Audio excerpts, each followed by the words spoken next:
Hello and welcome to my personal hell, Yu-Gi-Oh! Master Duel. What a humongous load of steaming goat shit this game is. Wow. You probably wonder about that if you've only seen my replays, but if you've seen my replays, you know that I have been doing this in a very persistent uphill battle. So let's just get some stuff out of the way right away here, okay? Don't spend money on this game. It is a free game, and you can play it for free. Don't spend money on it.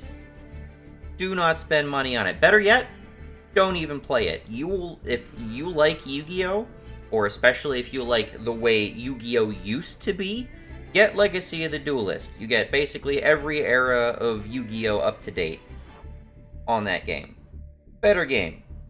Not a multiplayer game, or at least not one you can reliably play multiplayer, but it's fun. And you can play against all sorts of AI opponents, and you want to recreate Bandit Keith versus Joey, or Yugi versus Maximilian Pegasus, or I don't know, the Elemental Hero era, Sacred Beasts. Hell, man, the Sacred Beasts were the shit, man. Go play Legacy of the Duelist. Infinitely better game. Purely because you can at least control your own experience with the game. Whereas with this game, you pretty much have one mode, and that is ranked.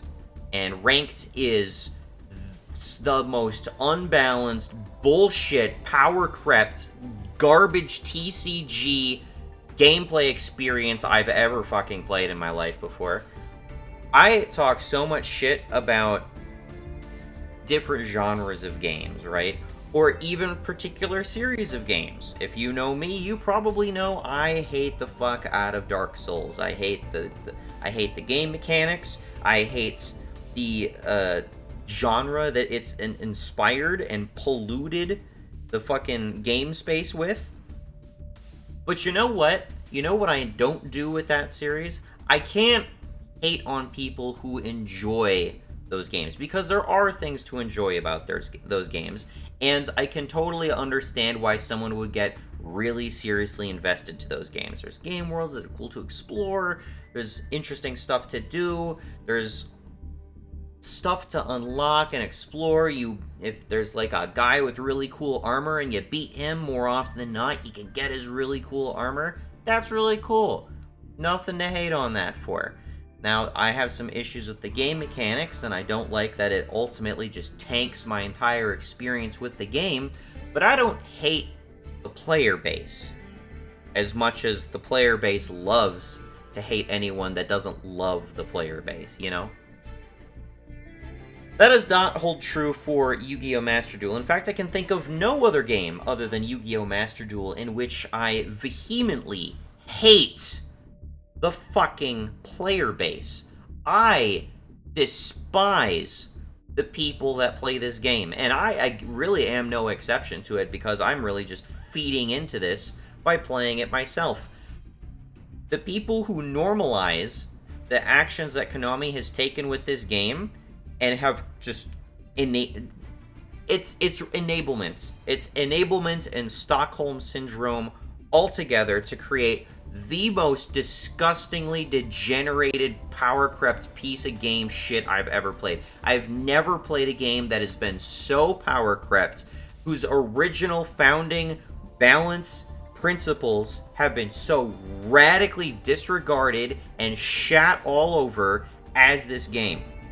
And this game is really no less a representative of modern Yu-Gi-Oh! As a whole.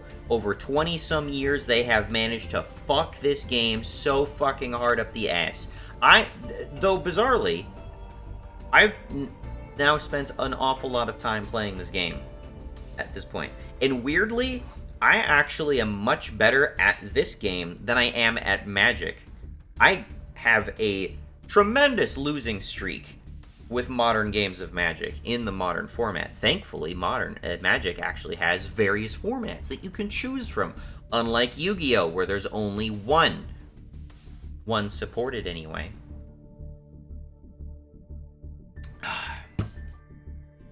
And despite the fact that, you know, I should have a personal investments in whether or not I'm winning or losing, I have more fun getting my ass kicked in Magic, because Magic, to a greater extent, is much more balanced than this game.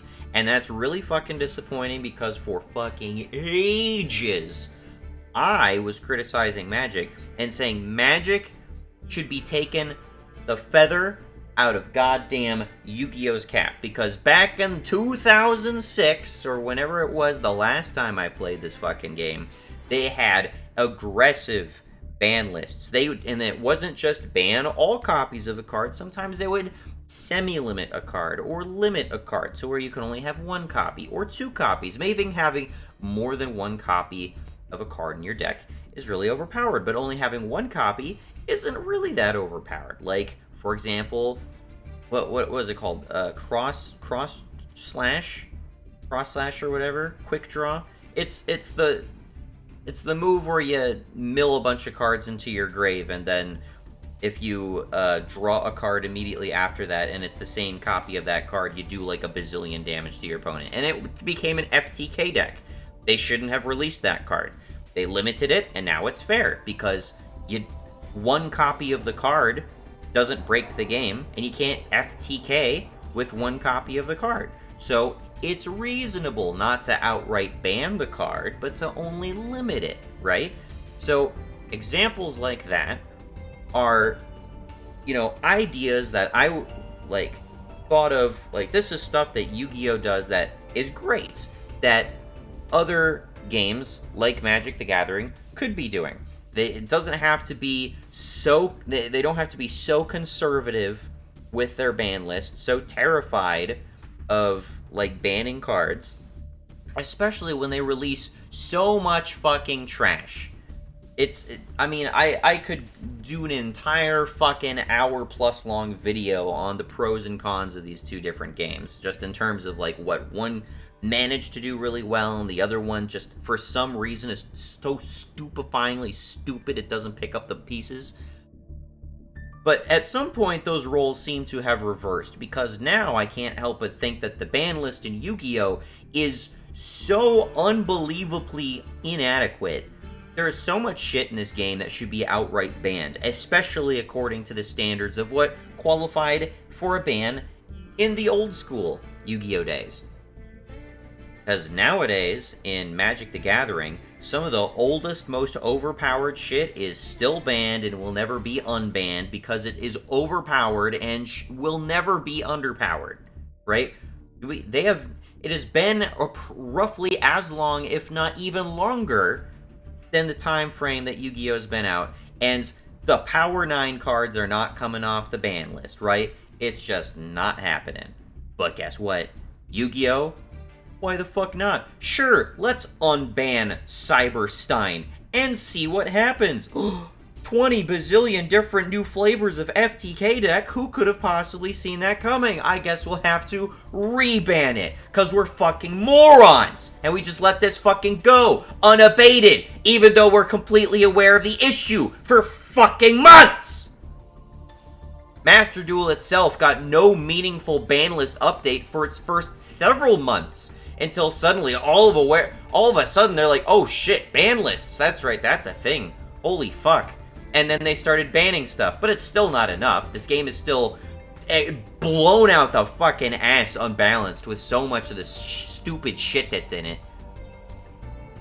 I'm saying all of this up front because I have not really made a proper sit down and play Yu-Gi-Oh! Game. The vast majority of stuff I've posted to my channel are just quote-unquote highlight clips. Because what I'm doing with this game is I am specifically playing a pure, honest-to-goodness, rogue anti-meta deck.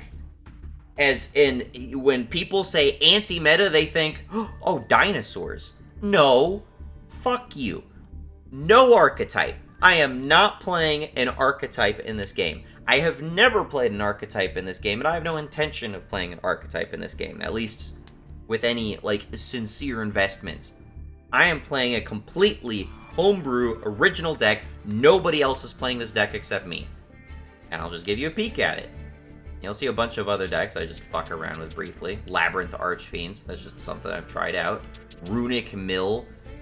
Again, this is not stuff I've played seriously so much as it's been stuff that I've just decided to throw into the goddamn ladder to see if it's like an auto win or some stupid shit like that, which is super unhealthy as it is, right? Banish face down, like that sounds like a wonderful deck, doesn't it? Don't pay too much attention to this stuff. I swear the vast majority of these decks I've put together haven't even finished, played once, and then never again. The main deck is this one. 10k Broker Control. The significance of this day that I'm recording this is that this day is the day after, or the day of the release of Decisive Battle of Golgonda, and we'll get to this shortly.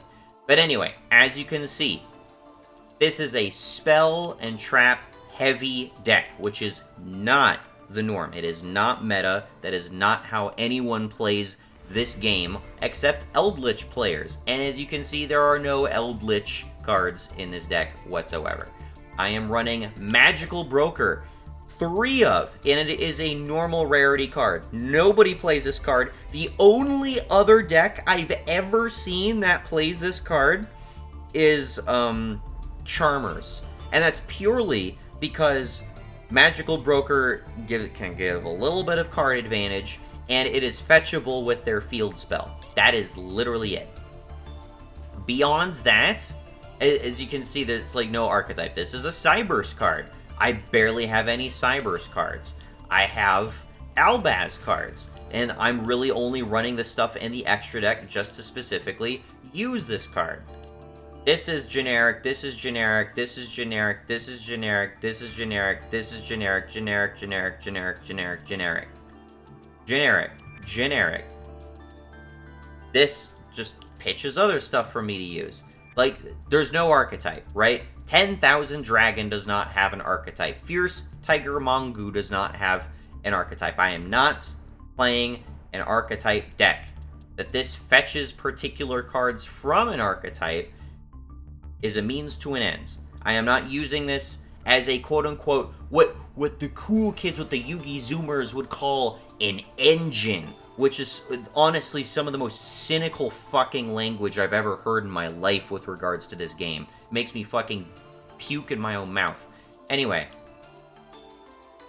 So, I'm going to assume you have some familiarity with this game, and if not, you're just going to have to absorb it as we go, because I'm not going to explain the basic tenets of Yu-Gi-Oh!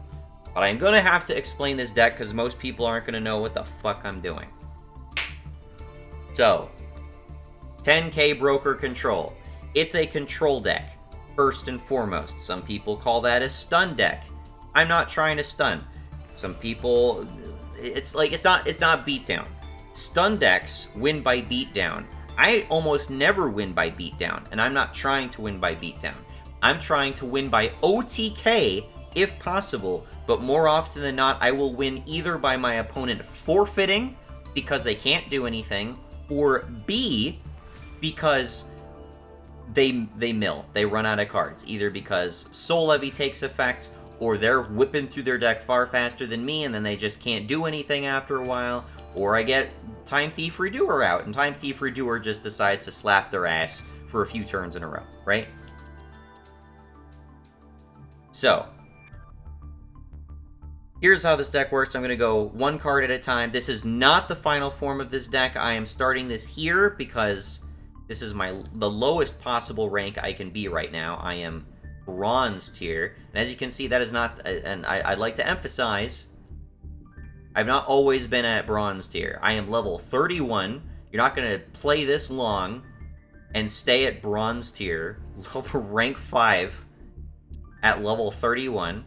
So if we go to data, you can see I've got a history. I was previously silver. It doesn't show the full history, but at one point I got to fucking platinum. And they only recently introduced master rank, which I imagine dilutes the distribution of players across each of the ranks, which just honestly is just going to make it easier to get back to platinum again. But that's to be seen. So I didn't want to... I wanted to show my journey as we're going through this game. As I'm ranking up, I want to get through the ranks as much as possible. And again, a big emphasis of this deck... I can think of it like a self-imposed challenge, right? Question. Why am I playing this deck? Why am I not playing an archetype? I'm not playing an archetype because fuck archetypes. I like deck building creativity. I like the basic concept of a TCG. What a weird fucking notion. There aren't really archetypes in Magic. There are like generic themes that you can weave together to create your own deck, and themes like can give you like some guiding principles on how to build.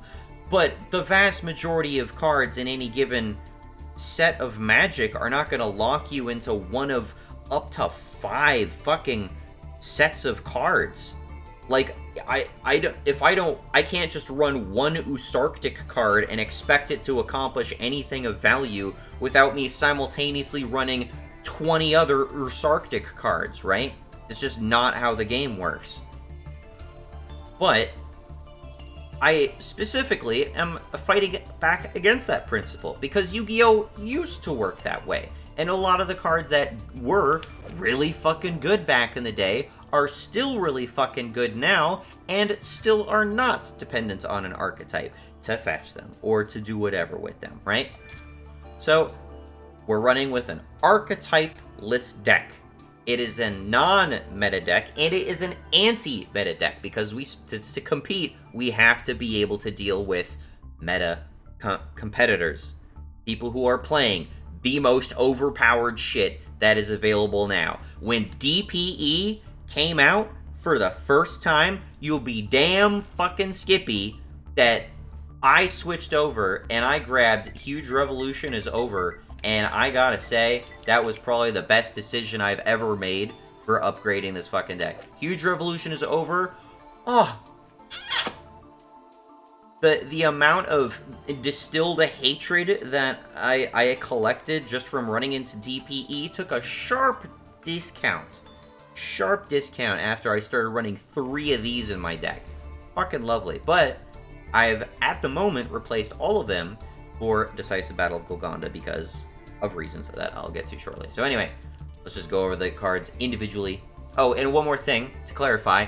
I hate combo decks. Combo's cancer. Combo has ruined this entire game. I'm not playing a combo deck. I do not want to have to play a game that requires me to sustain myself with more than 3 summons per turn. And 3 summons per turn is already really pushing the limits of what was even acceptable back in the day. So we're operating by a rule of 3 here, which is that if I want to get 10,000 dragon out, on principle, we're going to assume that it's only going to happen with a maximum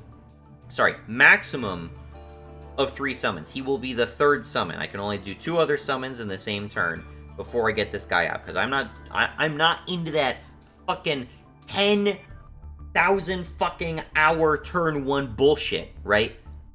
We're not doing that. Now, you may notice right away that this deck is not terribly conducive to actually summoning 10,000 dragon, and that's fine. He's just a Garnet for right now, basically a dead card. That's fine. I'm only running him because he's going to need to be in this deck at some point anyway, so I need to be able to work around the concept that I will draw him, he will be a dead card sometimes, but eventually he won't be. And we're going to be trying to figure out the best way to actually bring him out with the new cards available, such as Fierce Tiger Bangu and Decisive Battle of Golgonda. Part of that, I believe, has to do with getting some of these fusions into the grave, possibly fusing them into 5-headed dragon at some point. 5-headed dragon completely satisfies the summoning condition for 10,000 dragon, and that's the idea. So anyway, we want to win with a 1-attack OTK. That is our primary win-con goal. Not very realistic at this point, but that is our goal. If we win by deck out or mill out before then, that is also okay. We're preferring to go by OTK though. In the way of doing that, we have a shit ton of continuous cards. We have continuous cards primarily because before 10,000 Dragon, we had Uria, Lord of Searing Flames, and Uria's attack value scales with the number of continuous cards that we have in our grave. And one of the best recent cards that came out that makes that a really good strategy is Magical Broker. Magical Broker is able to take face-up continuous cards we have, throw them into the grave, and draw extra cards. It lets us draw into more continuous, more appropriate cards for the situation at hand. It lets us draw into Uria, and it makes Uria stronger over time. Excellent fucking card. But then on top of that, as long as we have a face-up continuous card, he cannot be destroyed by battle or card effects. So where previously in the original Uria OTK deck, which this deck is a descendant of, this was Spirit Reaper. Spirit Reaper would eventually be outclassed by Aroma Jar, and Aroma Jar was eventually outclassed by Magical Broker. Magical Broker is now our little permanent wall on the field. If we get him out, we can survive a lot of shit. A lot of shit. But it's a matter of getting him out, and he's not terribly fetchable, which is a bit of an issue. Beyond that, we have Fierce Tiger Mongu. Fierce Tiger Mongu is a brand new card that came out, but he is very, very strong. All other monsters on the field lose 500 attack. Once per turn during your main phase, you can destroy all monsters with less attack than this card. So, if anyone has 2100 or less attack before he comes into play, he can wipe them all out. Now, I don't have a consistent way of letting him destroy everybody on the field, but he's in a pretty good position to destroy a lot of shit, especially if he manages to stick around a bit. And if I have two of them, they're level 4, and I can make Time Thief Redoer, which is one of our win conditions. Also, if he tries to destroy all monsters on the field, he won't destroy Magical Broker because we'll more than likely have one of our continuous cards out. We have 10,000 Dragon. This is a dead card. Is it better to run Uria right now? Absolutely, but I'm not going to do it because I'm trying to focus on moving over to 10,000 Dragon. Part of me going through the game right now is just going to be thinking about best routes to actually getting out 10k for an OTK. I have a bunch of cards that kind of step on my feet or step on my heels, make it a little bit difficult to do that, but you know, we got to work around that. This is stuff that is definitely not as big an issue if we're trying to win with Uria, but that is not an option that we have at the moment. So, just running 10,000 Dragon, just accept it. It's a dead card. I know it's a dead card. Uria is an objectively better boss monster, and you can say whatever the fuck you want about even more boss monsters, but I want to win with either 10,000 Dragon or Uria. Those are the monsters I want to win with. I don't care what you have to say. Fuck you. Harpy's Feather Duster. If our opponent sets a shit ton of back row, we blow it up. And if our opponent tries to blow us up with their own Harpy's Feather Duster, or Lightning Storm, or any other board wipe, guess what? We have Decisive Battle of Golgonda. But we'll get there, again. Final countdown, yet another win condition, just in case. Gold Sarcophagus, the ultimate fetch card. It will fetch any card in our deck, it just takes 2 turns. But this is a stall deck, so we can often have the time for it. Just kind of risky that you don't want to draw this when you kind of want to draw something more important, like something that'll prevent combat. But that will come up. Pot of Duality, it's a dig card. Lets us look 3 cards into our deck and pick any one of them to add to our hand. It is semi-limited at the moment, but it is the best card in our entire deck for consistency.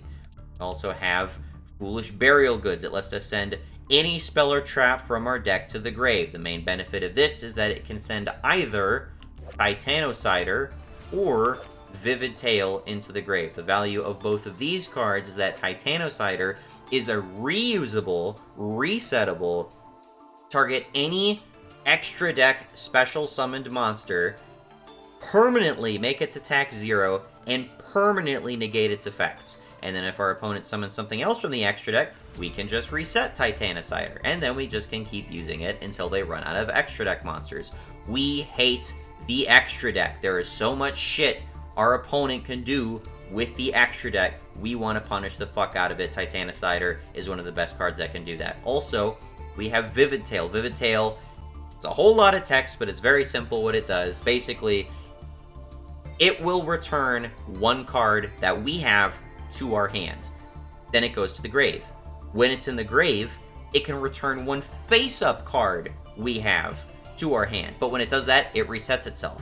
So that means for a third time, we can return one card that we have to our hand. So this is for destruction evasion. If they manage to negate Broker's effects for a turn, and Broker would die, we can Vivid Tail Broker back to our hand. We might take some attack damage, but in the next turn, we'll have Broker back in play, and it wouldn't be a big deal. It's the same thing with Fierce Tiger Mongu, or any other, like maybe one of our field spells, or any other card that we want to protect and don't want to go to the grave. Alternatively, if one of our cards would also get nuked and we can't Vivid Tail it, something that we can do is we can also chain Magical Broker's effects. He can send one of our face-up continuous spell traps to the grave as a quick effect to draw a card. So if we would have one of our back row cards nuked, instead we can pitch it and we'll get a card instead. So we'll remain card neutral. Also have Solemn Judgment. It's the no card. Then we have Solemn Strike, which is... I'm torn between the two of these. Solemn Judgment is a little bit more universal in that it can handle spells and traps. And it's always live because it only takes half your life points and it will never kill you. And there's no reason you can never pay those life points, because it will always have your existing life points. Solemn Strike, however, always takes 1,500 life points, and you don't always have 1,500 life points. So if this is set, and I don't have 1,500 life points, I can't use this at all.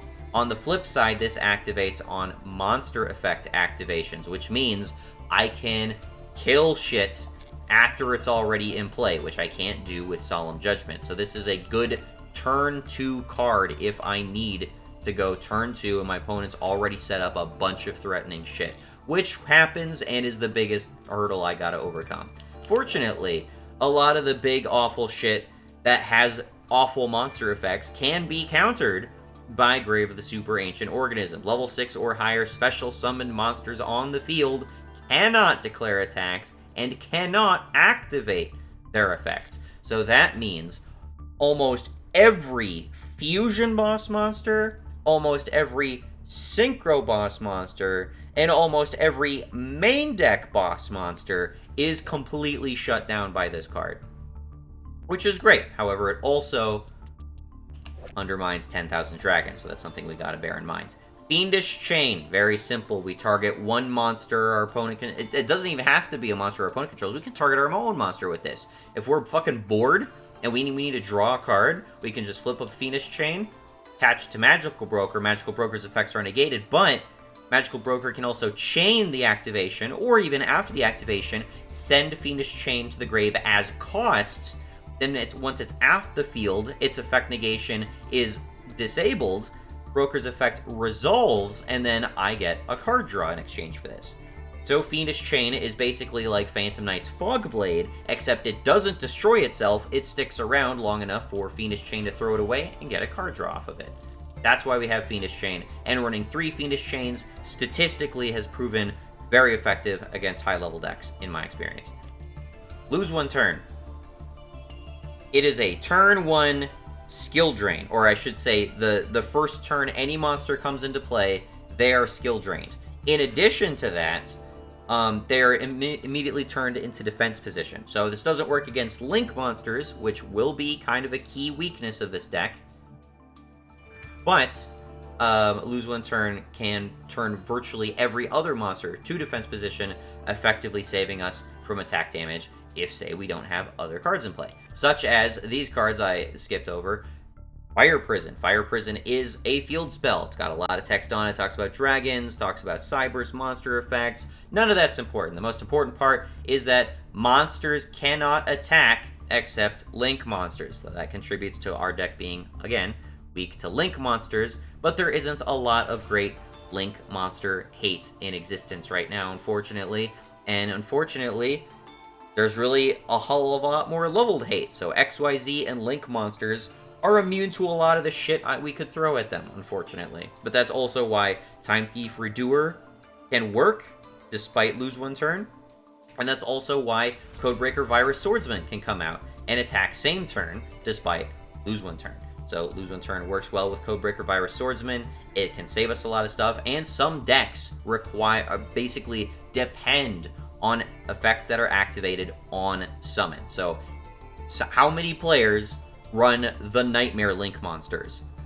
A lot of them. A lot of them run Nightmare Unicorn and Nightmare Phoenix. But guess what? If you have lose 1 turn out, very frequently they will discard a card thinking they can resolve that, and they can't resolve it, and it gets negated, and they just lost a card for no fucking reason.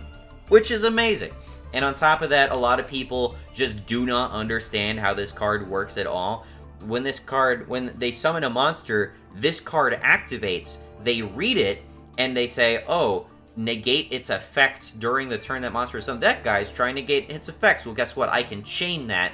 Wrong. They can't chain it because it's a while a monster is face up on the field effect condition. So it is a constant skill drain-like effect. You cannot chain its effect negation effect. However, its effect to change effect monsters to defense position is an activated effect. So when they summon a monster, they think they're going to negate it or interrupt it or destroy it or whatever with the monster they just summons. But all lose 1 turn is trying to do is change them to defense position. And whatever costs they pay in order to try to stop being turned into defense position, even though they think it's mainly trying to negate their effects, it is in fact their effect's going to be negated. So they get fucked and they lose out on the cards they discard, which happens, as I said, very, very frequently. There can be only one. It is a floodgate in the purest form. Each player can only control 1 monster of each type. If a player controls 2 monsters of the same type, they must send some to the graveyard so they control no more of 1 monster of that type. This impacts maybe 90% of the decks I run against. This throttles their summon ability. This throttles their ability to do all sorts of fucking combo shit. Pulling this turn 1 is one of the most reliable means I have of winning. I am not joking when I say I have crunched the numbers on hundreds of games, and this is absolutely by far the most valuable trap in the entire deck. I don't like that, unfortunately, because it undermines stuff like 10,000 Dragon if I'm using other dragons to summon him, but that's just something we have to bear in mind. And of course, finally, we have Soul Levy, which I don't think is an amazing card, but I really like the idea that every time my opponent special summons, and they love to special summon, you know that opponents love to special summon. Well, guess what? They're going to special summon 25,000 fucking times, and they're going to send 3 times that many cards from their deck to the grave every fucking time. Until, whoa, look at that. It's after turn 1, and they've almost decked out already. Oh, guess what? They can't summon anymore. They can't attack. Their effects are negated. They're locked down with Fiendish Chain. They can't attack. Oh, look at that. I just torrential tributed your shit anyway. Oh, evenly matched. Look at that. I just banished everything you had. They don't have options, right? They can't attack, fire, prison. You got it. So basically, if I get there can be only 1 out, very frequently our opponent will just forfeit. It happens very frequently. So anyway, the remaining cards that I inadvertently skipped over here. Prohibition. Prohibition is a card I was persuaded to put in this deck by an argument I actually heard someone else make, and it's actually proven to be very valuable. Prohibition, the value of Prohibition scales with your knowledge of the game. The more you know about Yu-Gi-Oh!, the stronger this card is, which is a very unique effect for a card to have, I feel. So, the more I understand the decks I'm going up against, the more I know what cards I can specifically declare when I play Prohibition. When I play Prohibition, I am basically saying that card is banned. You can't play it, you can't use its effects, period, fuck you. It doesn't apply to cards that are already in play, but if I know my opponent is going to try to summon DPE, or if I know DPE is about to come back, or if DPE just so much as winks in my general direction, I have a thing against DPE. I call him Poop, by the way. If you see poop emojis in my Yu-Gi-Oh! Video titles, that is specifically referring to DPE. Anyway, Prohibition can ban any card. If I'm going up against Dark Magician and Dark Magician's not out yet and I Prohibition Dark Magician, I'm fucking set, dude. Excellent card to have. Now, Dimensional Fissure is also really good, especially since we are in the, oh my god, Tearlaments meta right now, where everybody's running a fucking mill deck. Fuck me.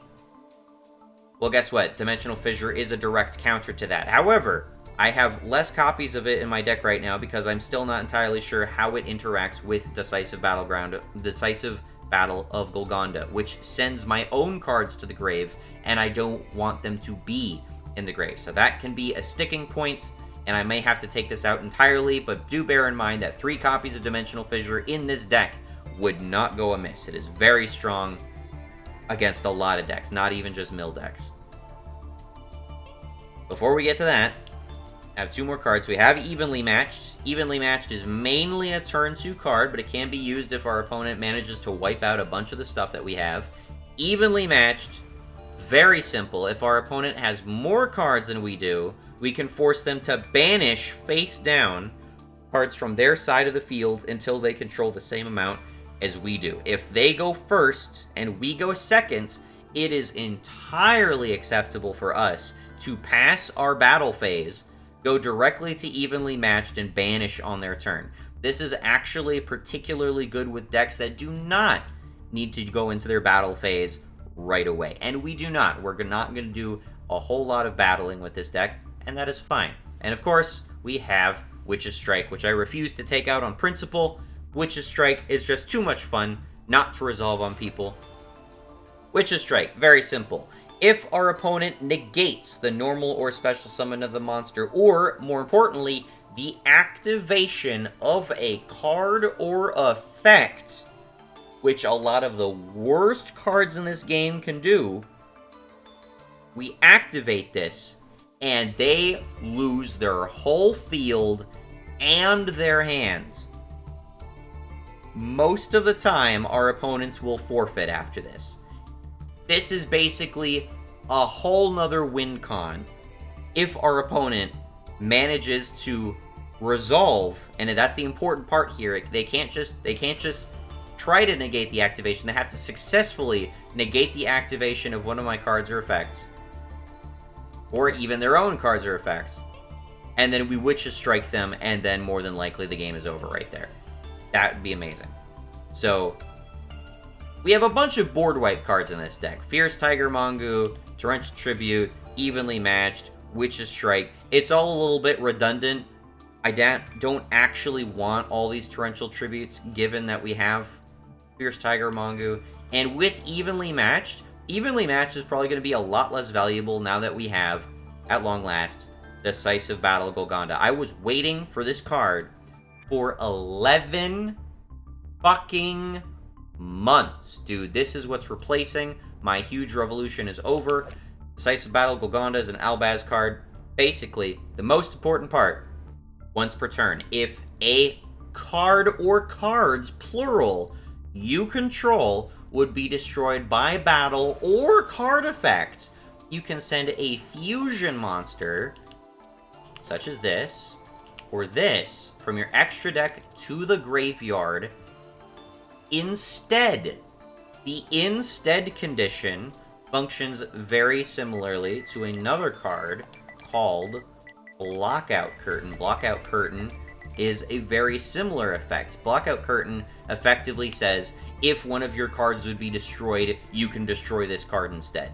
But the difference is that Decisive Battle of Golgonda can do it as many times as we have these fusions. Granted, it's once per turn, but this doesn't go to the grave right away. This stays in play, and every turn, if our opponent decides that they want to fucking lightning storm us every single fucking turn of the game, we can weather that for as many of these fusions that we have to pitch from our extra deck. And guess what? When we pitch them from the extra deck, we get additional effects, such as Special Summon a Fallen of Albaz, or Special Summon a Dogmatica monster.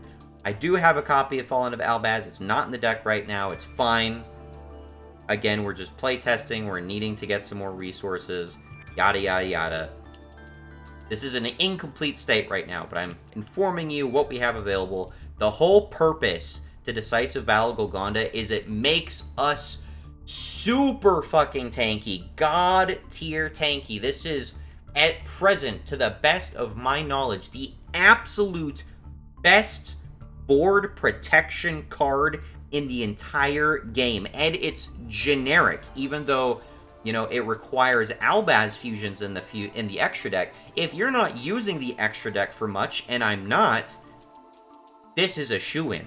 This protects your back row, your front row, your monsters, your spells, your traps, your field spells, and it gets you extra effects on top of that. It's reusable board protection against single target destruction, against multi-target destruction, your entire fucking board destruction. There are certain forms of destruction it cannot react to, such as conditional quantity destruction, like, I think, was it the Speedroid Pegasus or whatever the fuck it's called, Synchro Monster? That's a load of shit card all on its own because of that. But beside the point, against almost all forms of destruction, including combat damage. So if Magical Broker gets negated and someone tries to swing over him, I can just straight up say, no, how about fuck you? So, excellent board protection right there. This will protect a shit ton of my cards, and it's going to give me some value in the long run for possibly another win condition, which remains to be seen. Again, that is a work in progress. For our extra deck, if you are so interested, we have the Dark Magicians. Dark Magicians can be summoned with Muddy Mud Dragon if we had a Ghost Girl level 3 tuner in the deck, which we do not have, but basically that would be the premise. We could use Broker with a Ghost Girl tuner, make Muddy Mud Dragon. Muddy Mud Dragon would confuse with another Broker on the spot to make the Dark Magicians. Dark Magicians would give us a lot of card advantage. We also have Titaniclad, the Ash Dragon. Titaniclad, the Ash Dragon, is basically Fallen of Albaz with any monster 2,500 or more attack. So if we do have Fallen of Albaz, it is basically boss card removal just to summon this thing. And then once it's in play, it's a beast all its own. And when it goes to the grave, it's a fetch card all on its own. Sprint is similar, but not as effective. Don't intend to really use that, but that could be an option at a later date. Main issue with this is that this can destroy our own back row, and we don't really want to do that. We're usually going to have a pretty full back row. Five-Headed Dragon exists purely because it has 5,000 attack, 5,000 defense, and that is 10,000 total value for the combined necessary 10,000 attack and defense required to summon 10,000 Dragon with 10,000 attack and 10,000 defense. So, that is forward-thinking insert right there. We also have Spaceway Octo Bypass. If we do get our OTK boss monster in play, Octo Bypass, if we have two Magical Brokers hanging around, well, guess what? They can make a Spaceway Octo Bypass, and then whatever defenses our opponent has that our 10,000 Dragon would not be able to swing through or swing over, guess what? He's just going to attack directly for 10,000 damage. Go fuck yourself, that's game. Then we have Time Thief Redoer. He is also a win condition. However, unfortunately, he is level 4, and Broker is not level 4. So we need kind of wedge cards in order to get a rank 4 XYZ into play. That's why we have two Fierce Tiger Mongoose. That is the main reason for that. But Time Thief Redoer is very good all on his own. He is removal, he is card advantage, and he's also a really evasive beater. So he would be amazing. On top of all that, the main thing he does is he mills our opponent's cards. And he doesn't just throw them to the grave, he doesn't just banish them, he keeps them as XYZ material, depriving our opponent of using them at all for as long as we have them, which is amazing denial power. Really love Time Thief Redoer. If I could get him out much more reliably, I would. I have explored so many different ways of possibly doing that, you have no idea. We have Code Breaker Virus Swordsman. He is the single strongest, highest attack, 2 generic link monster that you can summon. And on top of that, if he gets destroyed, he just comes back for 1 revival once for free. He just Monster Reborns himself for free. Go fuck yourself, why not? And it takes only 2 effect monsters. So if I have 2 Magical Brokers, and my opponent sets let's say, Ash Blossom. Well, Ash Blossom is 1800 attack. You can't swing over that. Well, guess what? Magical Broker, link into Codebreaker Virus Swordsman. Codebreaker Virus Swordsman can swing over that Ash Blossom, and then our opponent cannot wall off, and we actually can get a win by beatdown as it happens. And Codebreaker Virus Swordsman doesn't give a shit about lose one turn. If lose one turn is on the field and he dies, he still comes back in face-up attack position. Doesn't even matter. Either way, if we have two Dark Monsters in play, we can also potentially make Beat Cop from the Underworld. Part of the reason I have this in the deck is if our opponent is giving us shit tokens to clutter our monster spaces, which does happen on rare occasion, we can use Beat Cop's generic link summoning conditions to get rid of them and at least clear some space off of the board. And then, on top of that, if they happen to be dark monsters with different names, that is the thing I keep forgetting, if they're dark monsters with different names, I can tribute Beat Cop and then put a patrol counter on any card that I have. And that card is spared from destruction one time.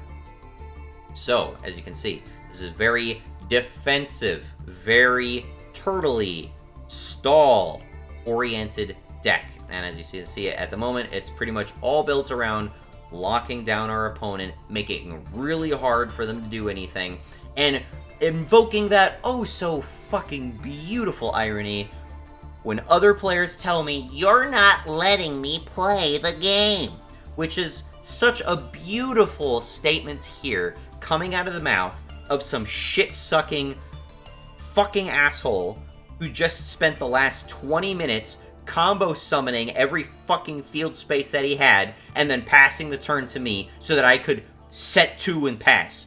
Go fuck yourself. I'm sorry. I'm not letting you play the game. Here's a taste of your own medicine, bitch. So yeah, there's quite a bit of spite and penitence that I believe is going into this build, this deck, however you want to call it. I do intend to collect as much salt as possible from this deck. If we get some angry PlayStation posts, like, "Dude, bro, make a better deck, learn to combo," after I just kicked their ass with this, all the better. So anyway, as you can see, we do not have, at the top left of the screen, we do not have secret rare points, and we do not have ultra rare points, and we want those. So we are going to play some games until we get those. And hopefully we're going to spend them on this new pack that came out, just so we can get some more of that stuff. Let's go. This is the first time I'm going to be seriously recording this in OBS. I expect this to go much smoother than it has previously, but I do believe that, A, because it's on console, this is going to be much slower than you probably experience it on a PC, and B, I'm using part of my internet to record this over OBS, so this is going to take a little bit longer too. So anyway, we're jumping in.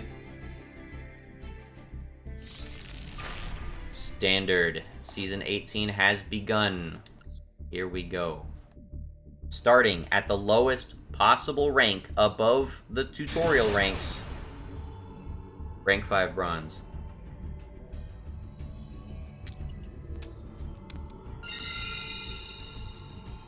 And I will be building and editing my deck as we go.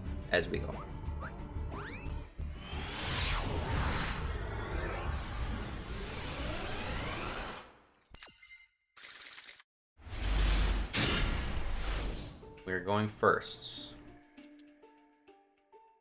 Our opponent has a terrible connection. Wonderful. Already going slow. Beautiful. First off, duality. Evenly matched, Gold Sark, Harpy's Feather Duster. I'm going to grab Gold Sark. We do not have lockdown cards right now, so we're going to fetch a lockdown card.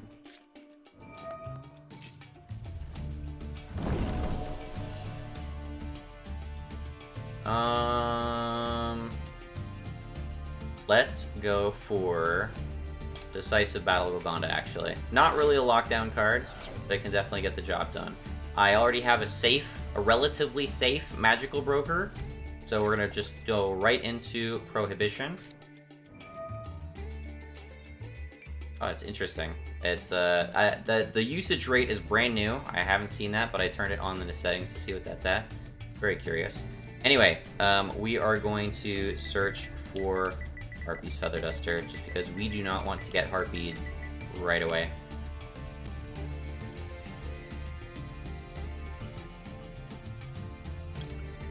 So banning Harpy's Feather Duster, part of that is also to set Prohibition face up, which means we can summon Magical Broker completely safe. Magical Broker is now immune to destruction.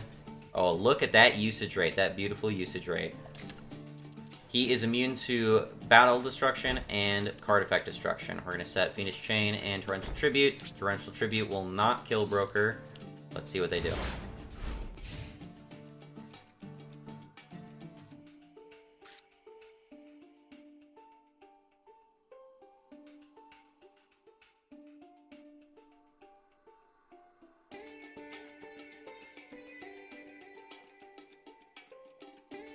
When I do get Decisive Battle of Golgonda, though, I will pitch Prohibition for a card draw instead.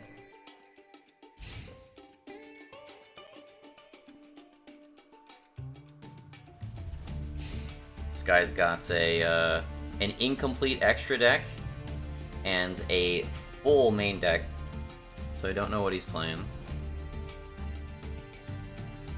It's definitely not one of the beginner starter decks.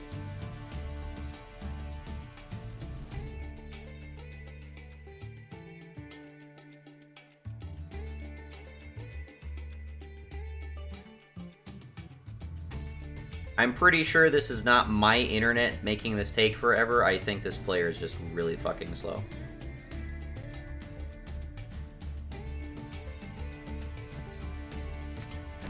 Sets a card, okay.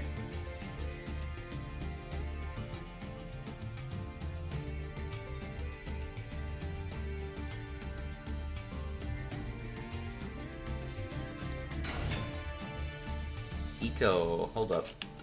Mystical Spirit of the Forest. When you take damage from an opponent's card effect, you can special summon this card from your hand. Okay, nothing too special about that, but I'm not going to be able to swing over that. So let's just get rid of it.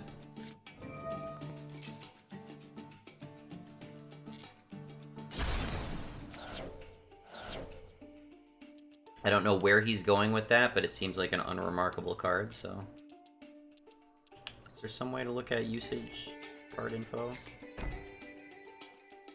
Oh, it doesn't show me usage rates from the info screen anymore. It's just on use, apparently.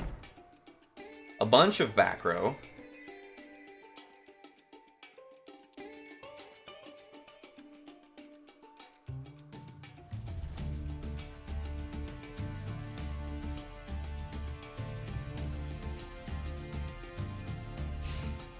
Okay.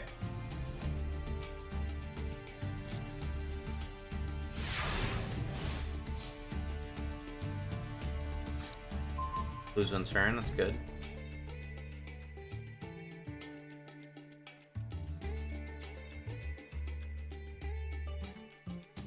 Opponent's taking their sweet time.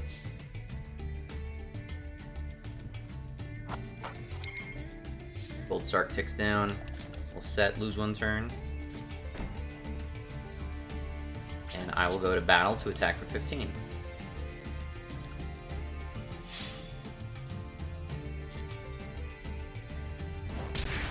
Does not have any combat stuff. I'll end my turn. Gonna toggle on. So when the turn passes, I can activate lose one turn immediately. So if they special summon anything, I can switch to defense, and then we negate its effects right away. A tricky condition to lose one turn is that if we have any special summon monsters ourselves, we cannot activate this, which is troublesome.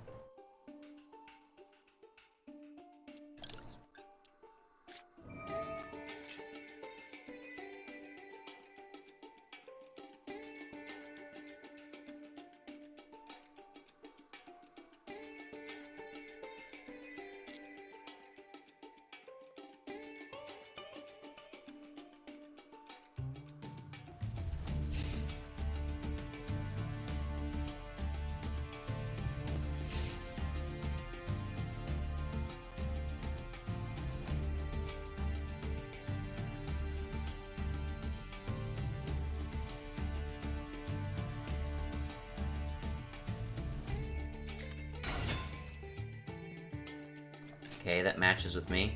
Must return when your Cyberse monster declares an attack and you discard one monster.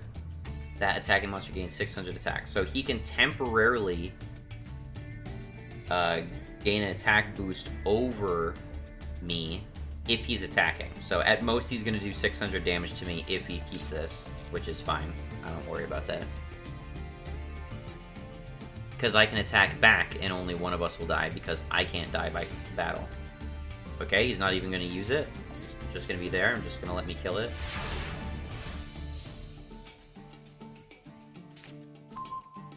Got a Solemn Judgment. And we're about to get Decisive Battle.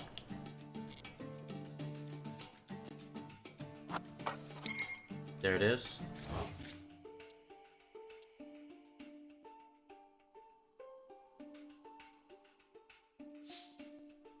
Okay, who knows what destruction effects they could possibly activate now, so we're going to play Decisive Battle. Now, it's my belief that Decisive Battle on cast can be Ash Blossomed. It hasn't happened yet, but it remains to be seen. Go to battle.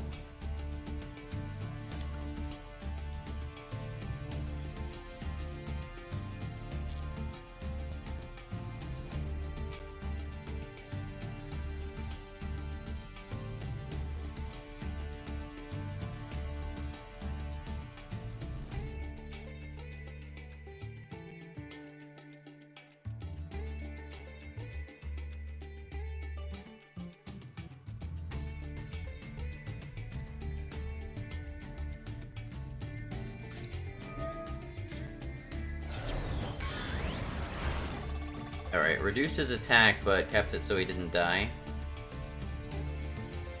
That's acceptable to me. Gonna end my turn.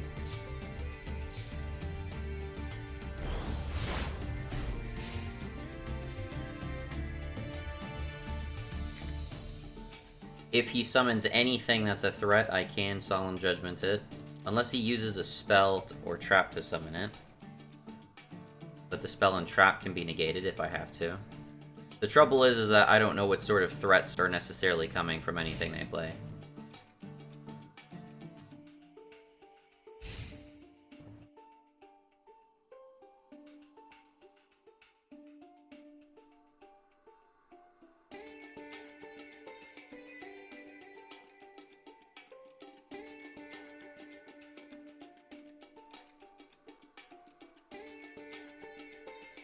If I was worried about being kaiju'd, which is a threat, I would throw Prohibition right away. But because I'm not concerned about that, I will probably pitch Prohibition at the end of my turn. Summons a Cyber Dragon. I could pass on that.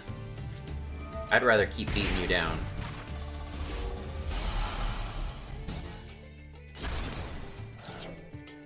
I wouldn't be able to do that with Solemn Strike. Solemn Strike only works with special summon monsters. So that's another benefit of Solemn Judgment.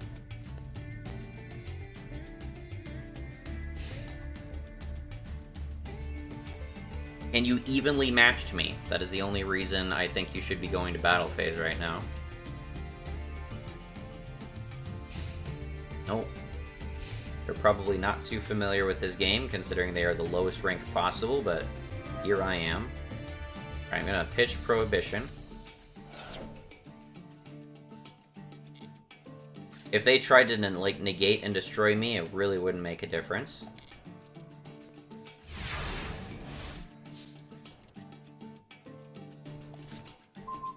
Here's Tiger Mongu, nice. So this will make Magical Broker weaker, but that's okay. Witch's Strike I would play if I had reason to believe they were running something like a Solemn card, but I don't think they do, and until they actually put out an Omni-Negate monster, I'm not too worried about it. We're just gonna summon Fierce Tiger Mongu. And you can see what our options are here at the moment. Either Beat Cop or Codebreaker Virus Swordsman. Fierce Tiger Mongu was Earth, so Beat Cop wouldn't even have its effect at most we'd be getting Codebreaker Virus Swordsman, which I'd rather just beat down with this. This is more damage.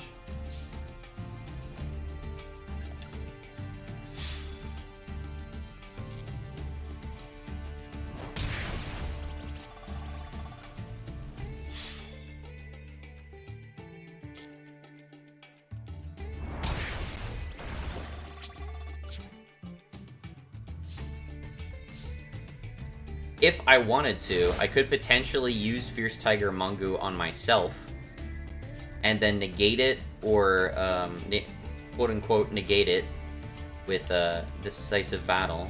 Pitch one of my extra deck monsters to the grave. If I had Albaz in my deck, I could fetch Albaz, play him next turn, and then I could rank 4 into Time Thief Redoer. That would certainly be an option.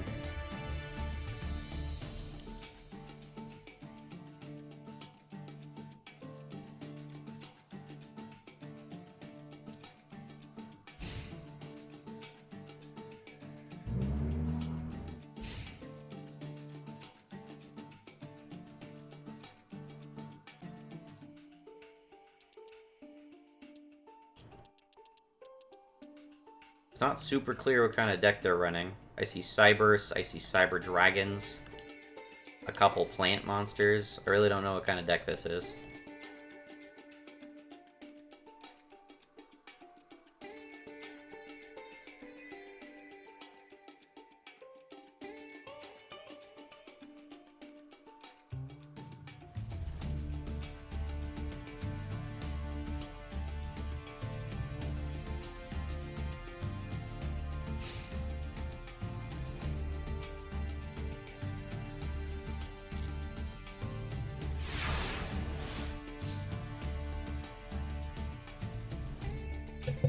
Sorry, I muted the microphone for a second. Okay, we got another Magical Broker. We should be winning here unless any of those 3 face downs they set are combat oriented at all.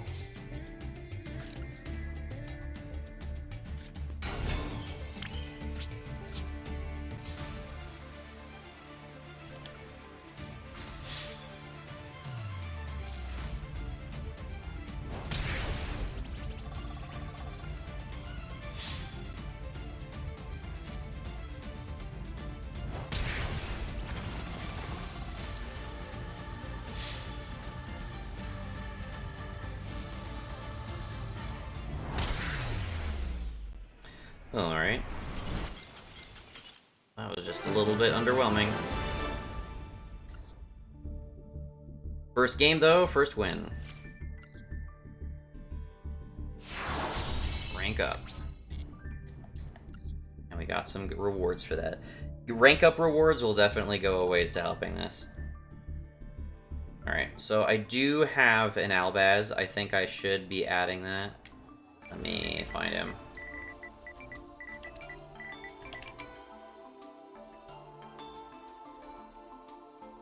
Alright, we have one Albaz. Gonna keep the card rates that we have. I'm gonna get rid of Dimensional Fissure because I think that's really just gonna fuck with Decisive Battle. It's the one change we're making. Back in next game.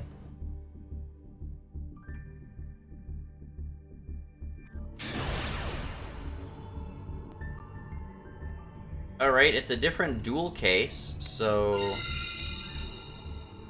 hoping this isn't a bot, but I think there's a decent chance that it's not a bot. But usually Chinese username and the default player icon and mate, pretty good indication that it's a bot, generally speaking.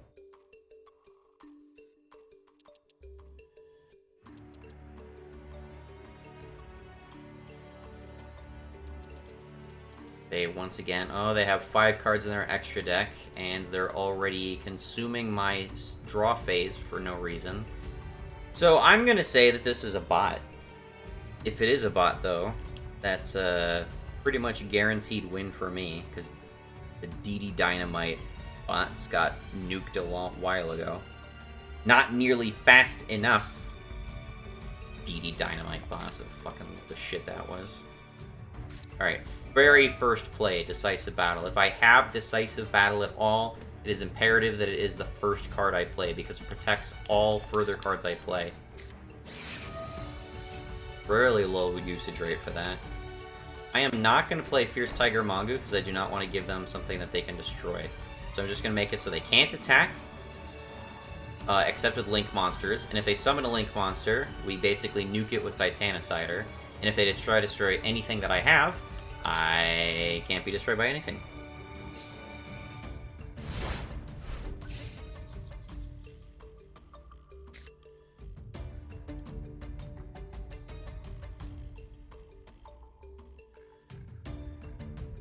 But yeah, I am inclined to believe that this is a bot that we're up against right now.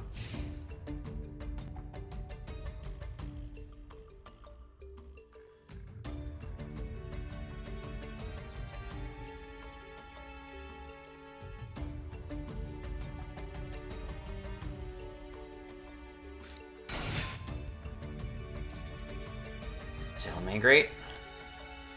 It was a Salamangreat deck box they were using. I believe there is a Salamangreat starter deck. So that's not a good sign.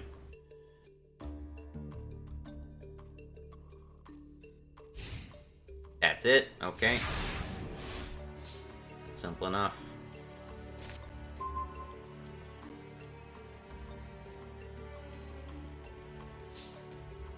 This battle is not going to go anywhere very quickly.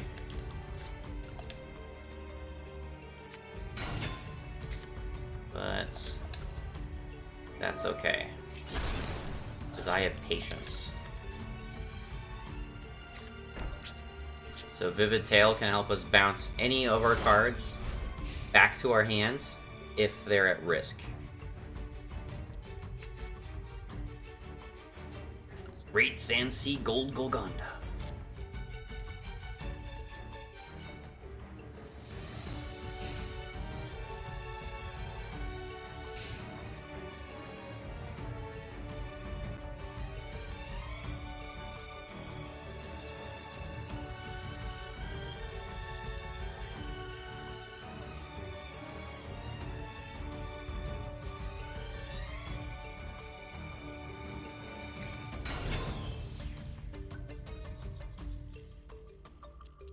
I don't like that guy.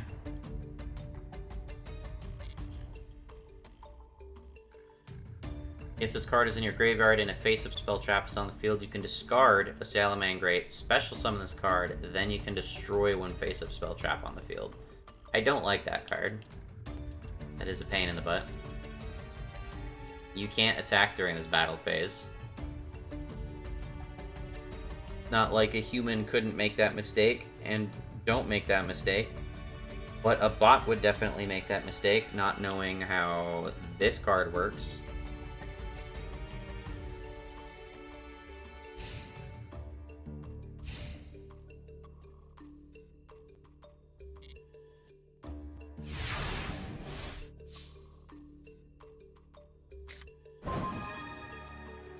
Gonna hold on to that.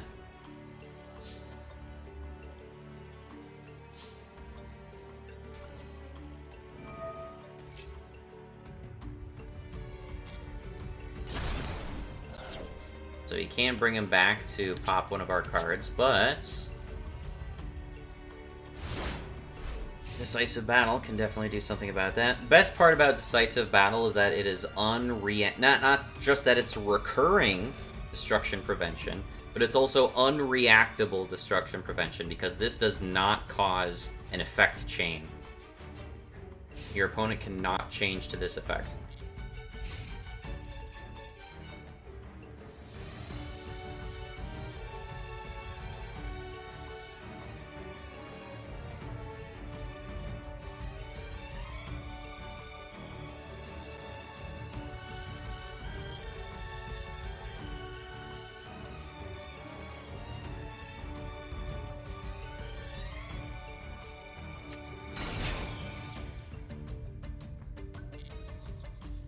These guys all get more use than any of my cards that I play. Except maybe Harpies.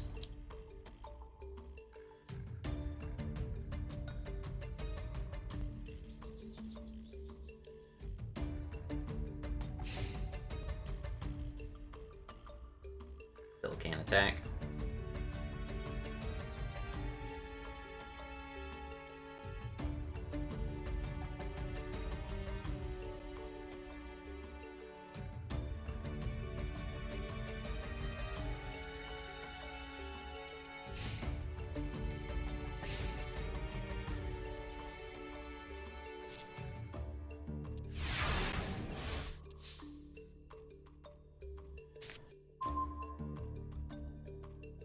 Interesting card.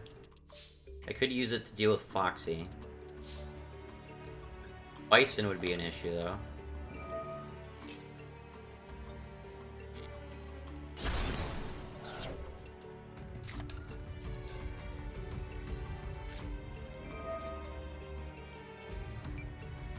Let's go for Foxy. I'm not expecting this bot to summon Bison on me.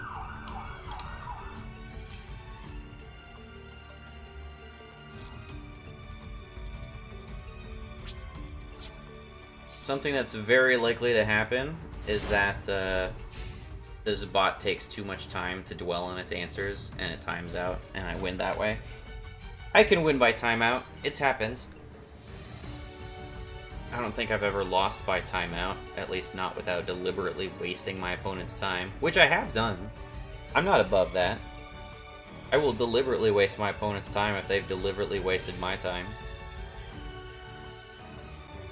And every combo player does. So I have a very low conditional threshold for willfully wasting my opponent's time. It's just quid pro quo. You're gonna be a player hostile piece of shit to me. I'll do the exact same back to you, asshole. Only in my own... in the greater spirit of OG Yu-Gi-Oh! Style.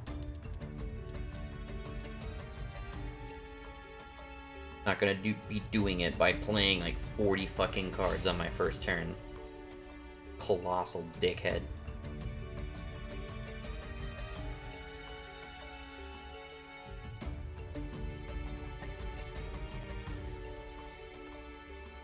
Oh, bots are fun.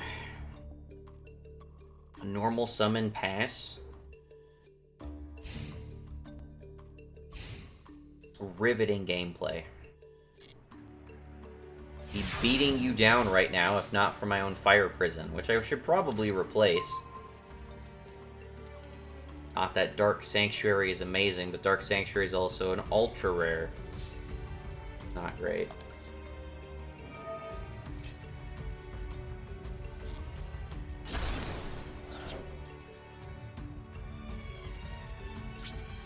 I'd love it if you ran out of effects.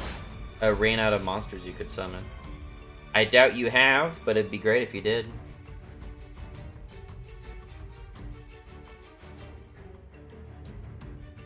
Every turn one goes to the grave, whereas I'm just here.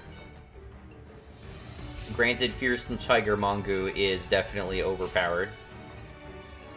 But he is overpowered in a sense not really considered worthy of consideration in this version of Yu-Gi-Oh!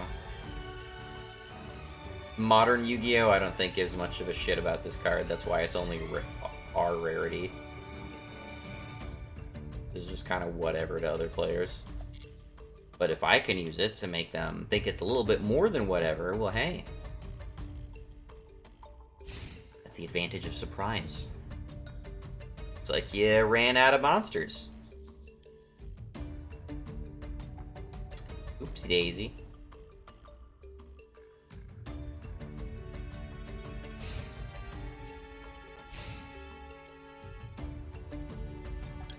No, not activating that.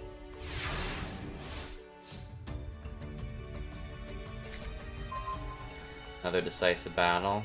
Not really useful right now.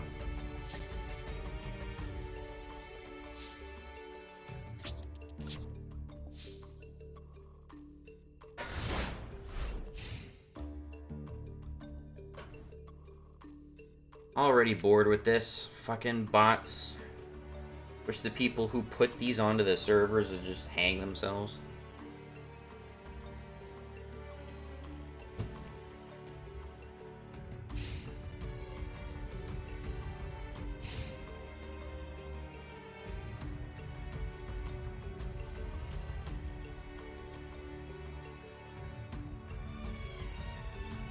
Also super cool that they don't include any means of reporting the other player for like cheating or anything like that. Wouldn't that be cool if you had like an option where you could report them for fucking botting the game?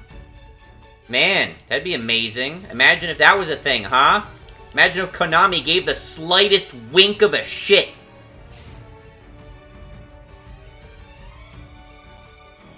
But no, that's not a thing.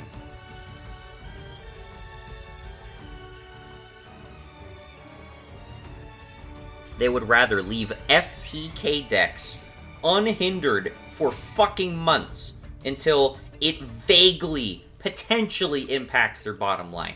Who gives a absolute shit about the health of this game? Not Konami, not the developers of this game, definitely not them. Last of all, them. Second to last of all, the players.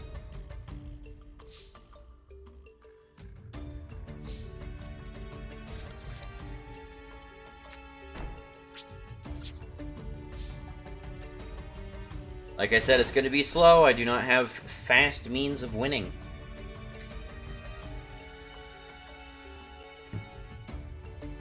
If they tried to destroy anything I had once, I could pitch a Titaniclad, summon an Albaz, and then we'd have a Redoer milling this game faster. It's not in the cards right now, though.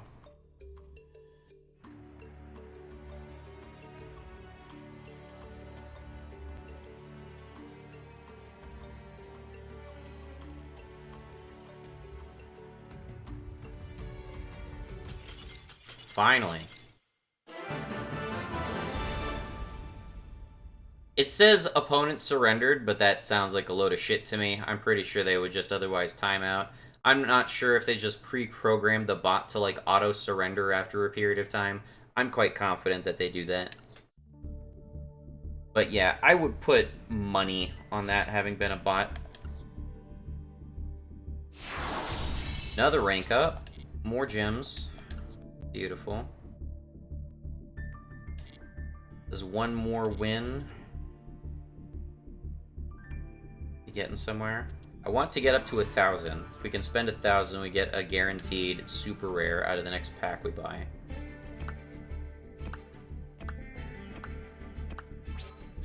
Beautiful. Puts us over 600.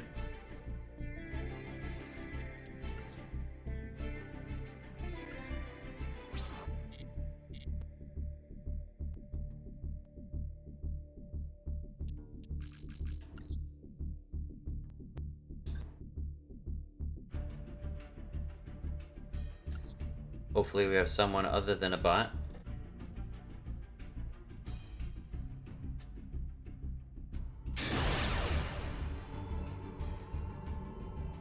Well, it's not a Chinese username, so potentially not a bot.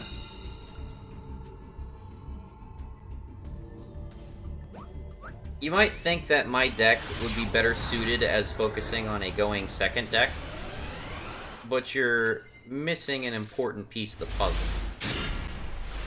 And that piece is that I cannot abide by my opponent sitting there taking 20 fucking minutes of their turn to just fuck me over. So instead, I'm going to take less than a minute myself and fuck them over instead. Very simple. So we have there can be only one, and lose one turn, and we're going to forbid attacking. So we're in fantastic shape right now.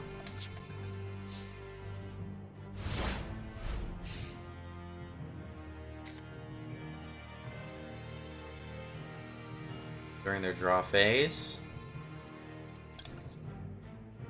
I shouldn't have activated that right away. That was a mistake. I will. There can be only one. There can be only one, and lose the turn.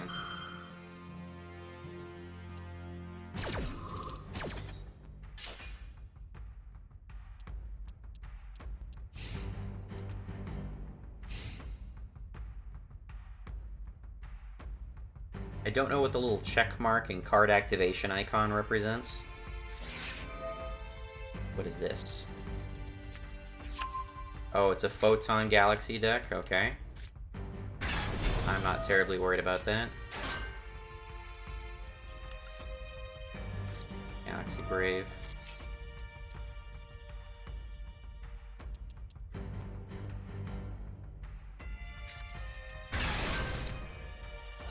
They can go into an XYZ 8 right now.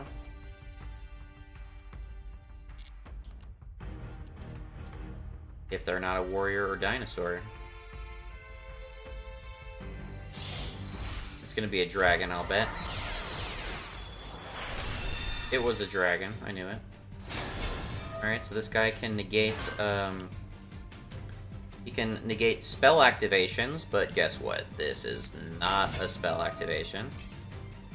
And you cannot chain this card.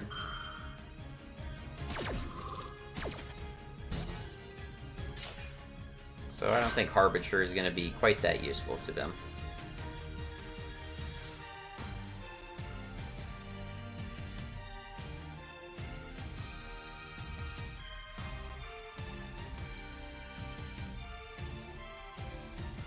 Alright, they are locked into these warriors and these dragons. That's probably a face-down warrior monster.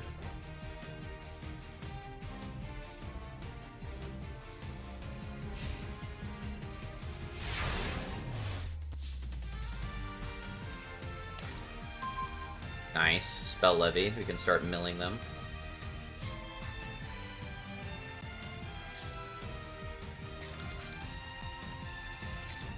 All they'll be able to do is try to special summon something that can deal with what I've already put out, which they more than likely don't have many answers to, because everyone, the meta, are monster-centric decks. They're not back row heavy decks.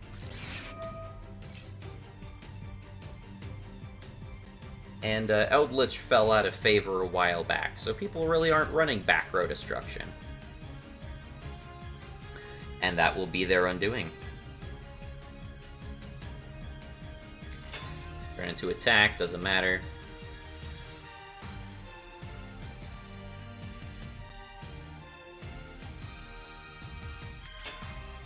Doesn't matter, can't attack with those guys. Are you gonna link away your Harbinger? Called Harbinger, right? Hope Harbinger? Yep. Oh, it's a spellcaster. You caught me off guard with that one. I guess you just set them for some reason. And this is definitely not any of those three types. Can't attack.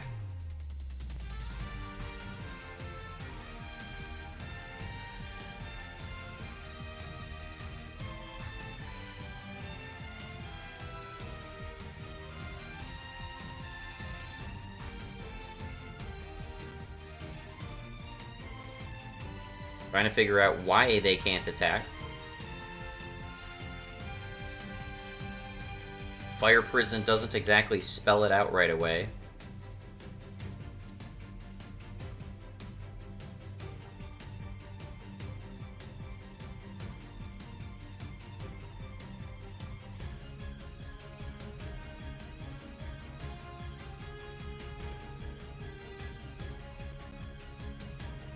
Taking a bit.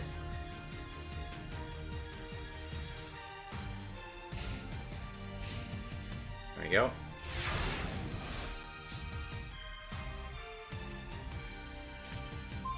Final countdown.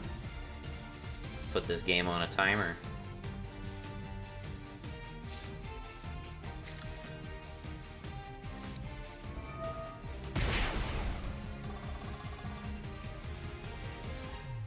Oh, that's right, he can activate that. Whoops, I didn't think about that. Negates the activation, though. I gotta remember you can do that, because I can potentially Witch's Strike him.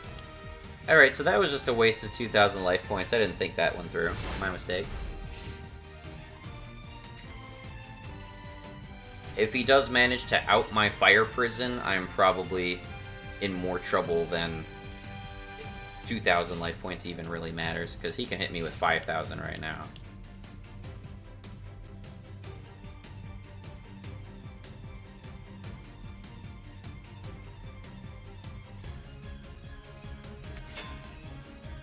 A machine. Okay, this guy's just keeps surprising me. I don't know that these do you any favors. You don't have Galaxy Eyes Photon Dragon out. He's going to special summon, it's going to cause him to mill. And if it's a dragon, he's going to be locked into that dragon. Actually, it can't be a dragon. So it's a fiend. Free photon. Don't know why you did that. These aren't tuners.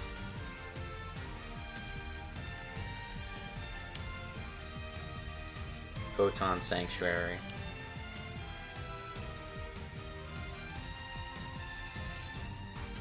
If I had a Fierce Tiger Mongu, I could wipe some of this good stuff out. Okay, so that was a tribute set, which I have strong reason to believe is either a warrior or a dragon. Even more reason than I had before. We can torrential tribute their shit now, which sounds fine to me. It's a shame I didn't hold on to that final countdown. That was a mistake. That was a mistake that could probably save me a bit of time. Just flip summon or do anything, and I'll just wipe your field. Cool.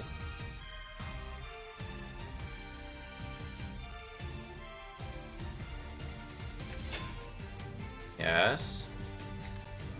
Uh-oh. Oh, you're equipping it? What is this doing?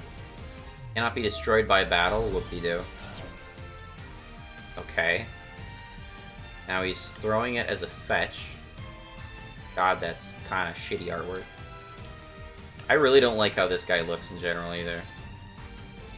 I hate that this is popular because it looks so stupid.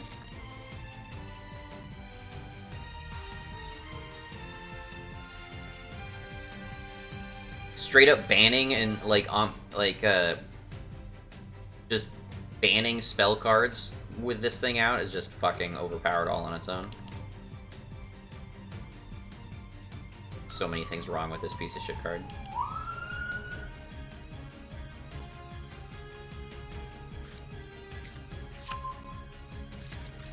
This person is still playing slower than I am, so... And by that, I mean time between actions. Taking way too long.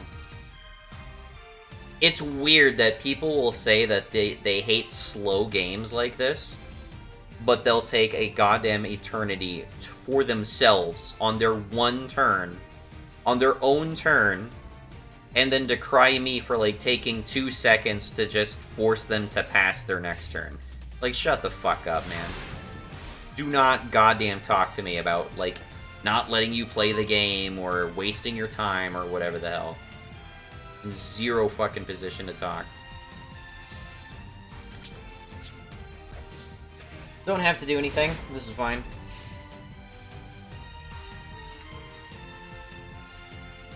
So I have excellent board protection. I cannot be attacked. Any special summon will mill them. Their first special summon, all of their special summons will come into defense mode, and their effects will be negated, and they're locked into one of every type of monster, so they cannot summon any type of monster that they already control, which is currently locking them out of more dragons and more warriors. So they're in a pretty shit spot right now. There's a whole lot of nothing they can do. Just gonna pass. I have 31 cards in deck. They have 25, so I am on pace for a win by deck out. Just gonna pass.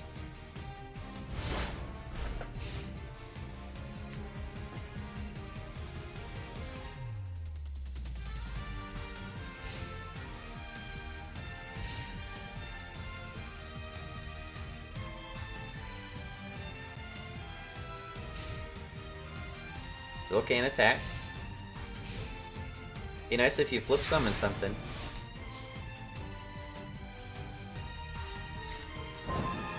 Foolish Burial Goods would be nice, but I need an open space for that. I'd like to activate this Torrential Tribute already.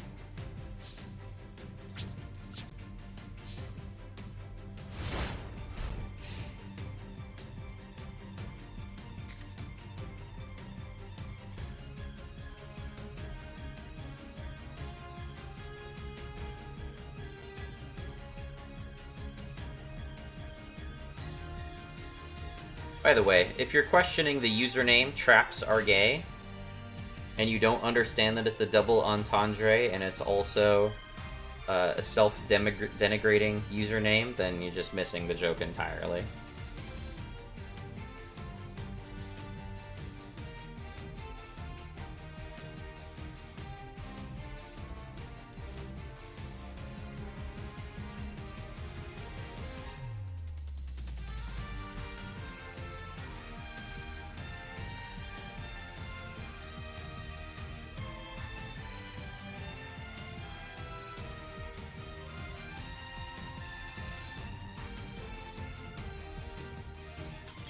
There you go.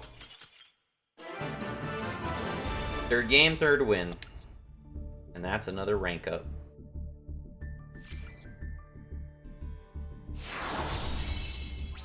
Beautiful. Another into tier 2, let's go.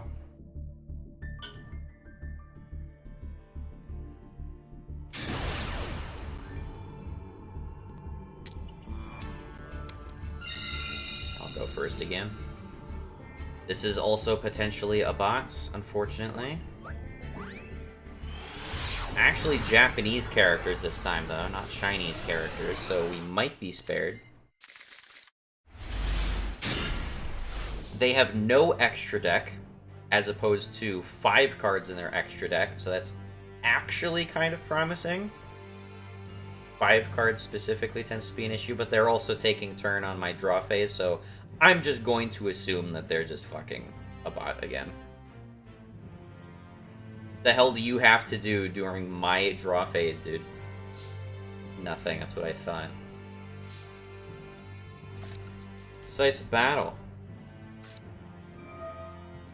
And since I don't trust you have anything whatsoever, I'm just gonna summon and can't attack right away.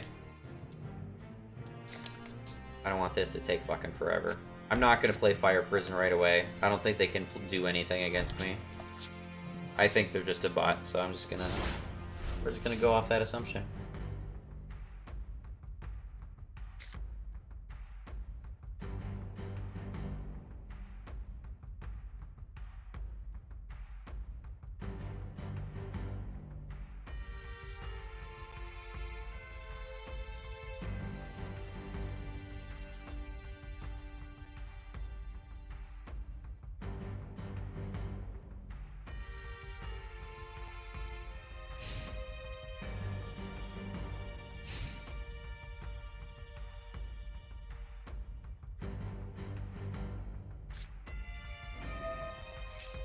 Oh, playing a Dark Contract to the Swamp, huh?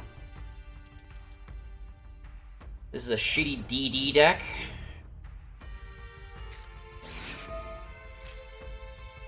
That's very unusual for a bot to play. Okay, I'll admit. That's Fire Prison. What do you want to do with that? You got a spell card to discard?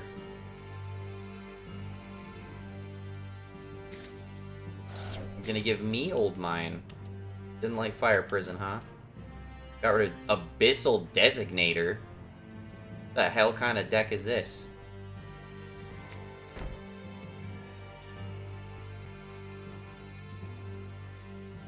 Pay 1,000 life points. Is this a suicide deck? I think this is a suicide deck.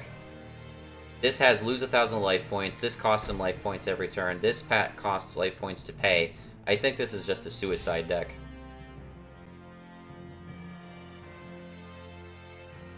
Entering the battle phase for some reason. Okay, I think this is a suicide bot. I fully believe this is a deck that intends to kill itself as quickly as possible, which is faster than just a normal bot trying to kill itself.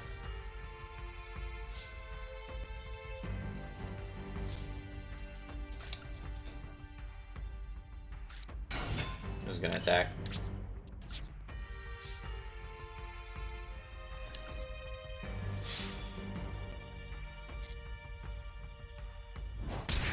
Doesn't have anything.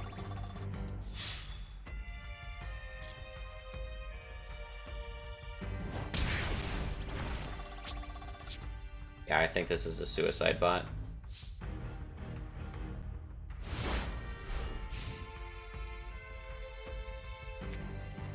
I'm pretty sure there are better suicide cards than Abyssal Designator, though. This is even a cost. 1,000 life points is a cost, which means if you don't have 1,000 life points, you can't even use this to kill yourself. This is a mandatory effect, though.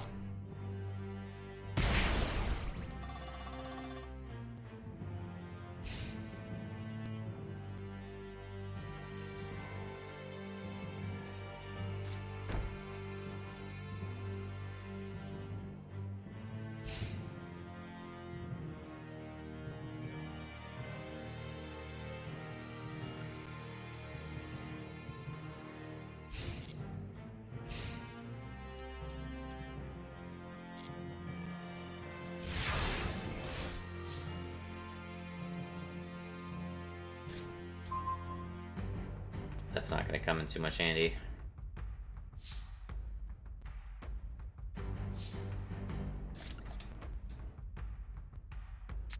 Not the ideal order of playing this, but I'm feeling reckless against this deck. I don't think they got anything of value against me.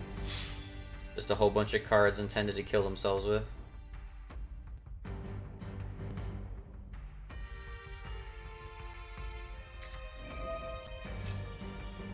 Yep, during a standby phase, take damage, like I said. They're just trying to kill themselves. That is an odd time to activate that, though. I think this is actually, based on that, I think this is actually a player running a suicide deck.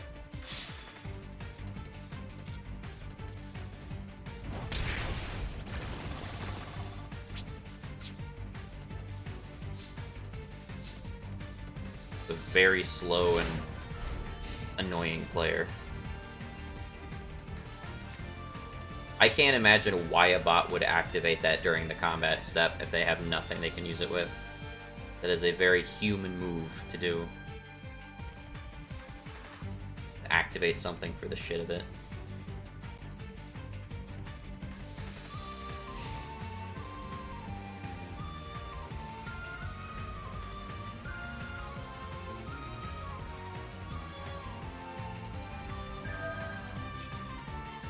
There you go. Before that, I activate Soul Levy, which I chain to Fiendish Chain, targeting Magical Broker. Oh yeah? Well, guess what? I chain my Magical Broker to pitch the Fiendish Chain. Oh yeah? Well, I chain your Magical Broker to a second Fiendish Chain. Eat my dick.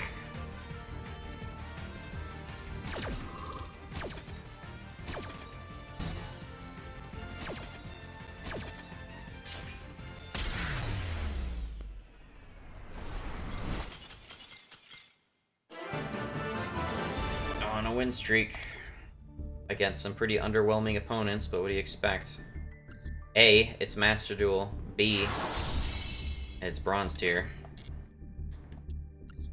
Alright, let's back out. We're at tier 1 of Bronze. Alright, we're over 8,000s. Don't think we're gonna make up the difference here. Just a little over 100 more and we can get a new pack. And do that by ranking up into silver. Getting into silver will give us 200 gems. Pardon me.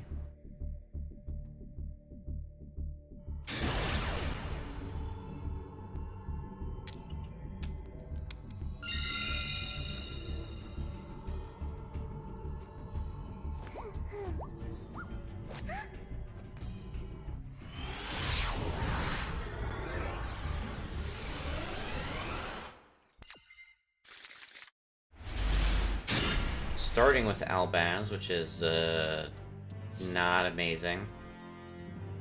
Rather fetch him at a later date.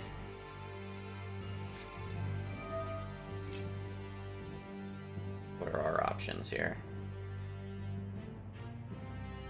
This is a genuine player. Got their own sleeves, their own mate, their own profile picture and border, their own username.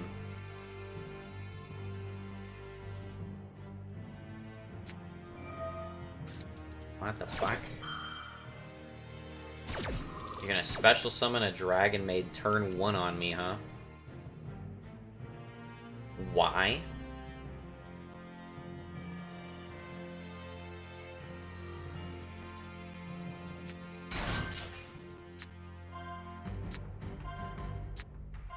Well, given me that you've told me you're Dragonmaids, I think it's very apparent that I should take there can be only one. I think that speaks for itself. Let's see, Dragon, that was also special summon this turn, but I can't fusion into Sprins. I could fusion into Sprint, hypothetically. But I can't do that because I played Pot of Duality, and Pot of Duality forbids my special summons, which is fine. What is your effect again? And add a Dragonmaid monster from your deck to your hand. I'd rather you grab monsters than grab spells and traps, because there's some spells and traps in this deck that annoy the fuck out of me. I think Dragonmaid Tidying is one of them. Anyway, I'm gonna do that card.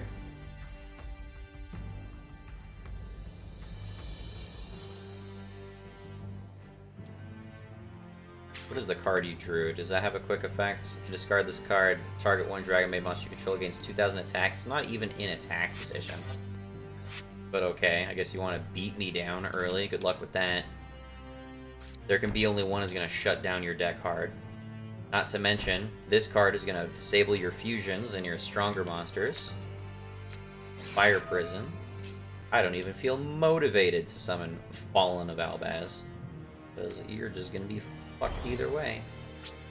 I like that. You like that little boost to dragon defense? Hope you do. Alright, passing the turn. It's your turn, except I'm not done yet. You draw your card. Then I hit you with the there can be only one, so that is the only dragon you can keep now. You cannot summon any more dragons unless you tribute set them. So it's going to take you a full turn to rotate through that. And then on top of that, if you do try to special summon anything bigger than that, guess what? It can't attack, and its effects are negated. So that means your Dragonmaid Shio can go fuck herself. Which, if I had Prohibition, would be the card that I would prohibit. Unless I was worried about Dragonmaid Tidying, that's also possible, and it's a troublesome card. That can bounce cards from my back row, which I do not enjoy. Okay, now what are you gonna do? You can't play dragons. Your boss monsters are crippled. My stuff is indestructible, and you can't attack. Now what?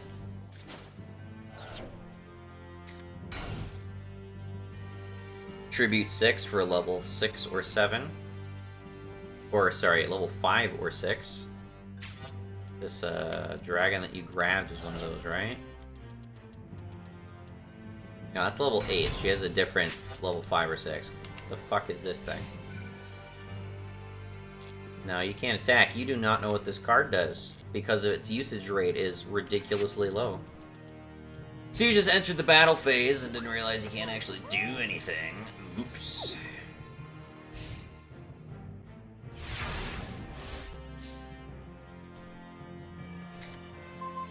Ooh, Torrential Tribute, that'd be nice. So you're stuck with that dragon now. How do you like that feeling?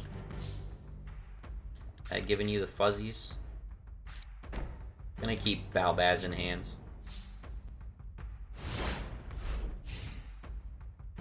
I can Albaz into Sprint, because Sprint is a machine, but I cannot Albaz into Titaniclad, because he's a dragon, and Albaz is a dragon. Thanks to there can be only one. Either way, whatever I would fusion summon would be disabled by Grave of the Super Ancient Organism. So I'd really only be using Albaz for removal at that point. I'd rather save him, potentially. What the fuck is this? A Libromancer. The Dragonmaid Libromancer.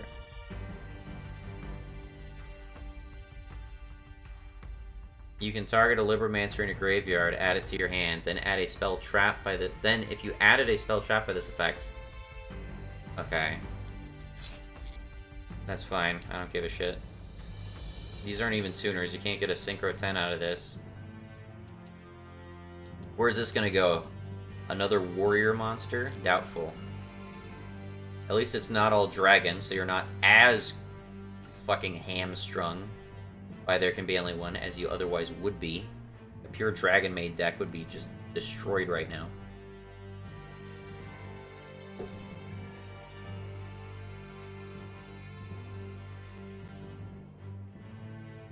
Let's do a Link monster. Want a Link monster?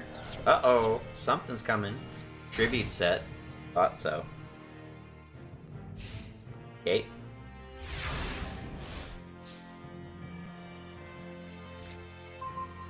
Prohibition. Well, considering that Shio is not a problem anymore, let's get rid of some of the Dragonmaid bullshit, huh? I haven't played against Libromancer, so I don't know what real threats there are in Libromancers, but I know Dragonmaid has some other troublesome cards. What have you got? It's going to be in the Spell and Trap category. Special Summon, don't care. Add it to your hands. Okay, don't care, don't care. Your Fusion, don't care. Dragonmaid downtime. For Dragonmaid you control, return it to your hand, return it to your hand, and if you do, return one spell or trap your opponent controls to the hand. So this can so Dragonmaid downtime can bounce my spell and traps. Target one card you control, one monster your opponent controls, or in their graveyard. Return them to the hands. This is a continuous card. That is a bigger problem. Just because that's a continuous card. This needs to be used a handful of times. You can banish this card from your graveyard, special summon it, but return it to your hand at the end phase. Yeah, the bigger threat is downtime. Let's ban downtime. I'm not surprised they have two cards that have that effect. That's like the main thing I recall that their spells and traps can do, other than fusion summoning and getting out their different Dragon Maids, of course, is that they could bounce my back row.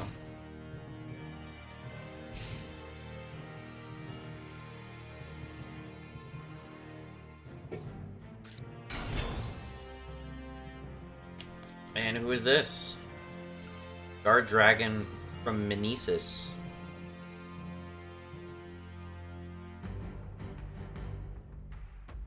Okay.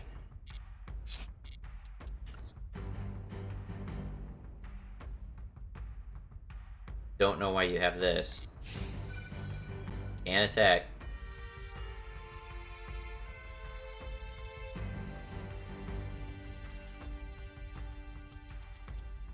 Do not have a very big extra deck.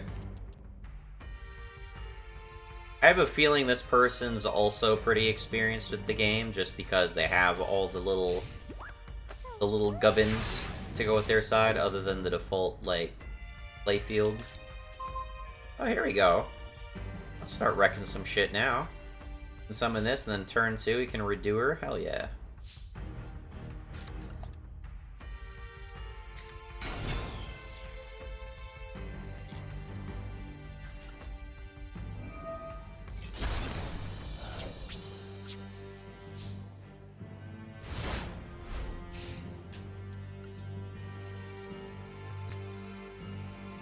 I'm glad that they have updated art for the equivalents of the old version of this card. The old version of this card had fuck-awful artwork. This actually looks pretty decent. It looks like a tiger, and not some heinous child's drawing. That's fine. Can't attack. So this is a beast, this is a dragon. Together they can make a psychic, so I will not be hampered by this. The psychic is XYZ, so it won't be hampered by this. Obviously, I'm not prohibiting it, and I don't intend to attack with it. I'm just going to mill, so Fire Prison is good.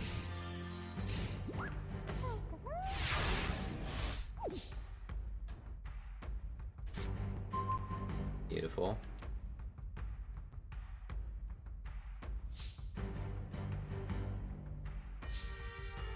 Alright, let's get Albaz out.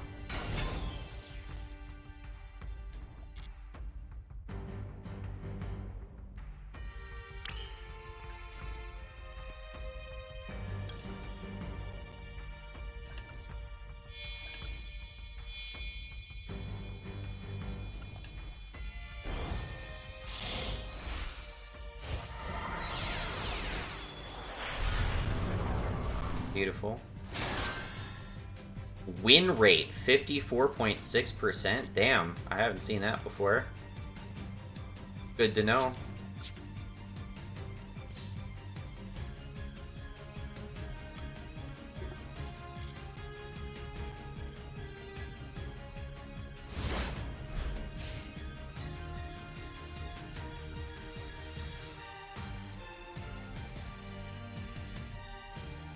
Interesting that it only shows like my usage rates for cards I actually have in my deck.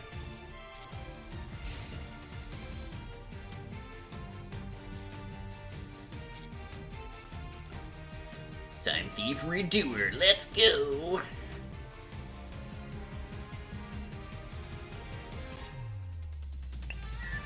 We got a card draw. Don't need to use that right now, I don't think.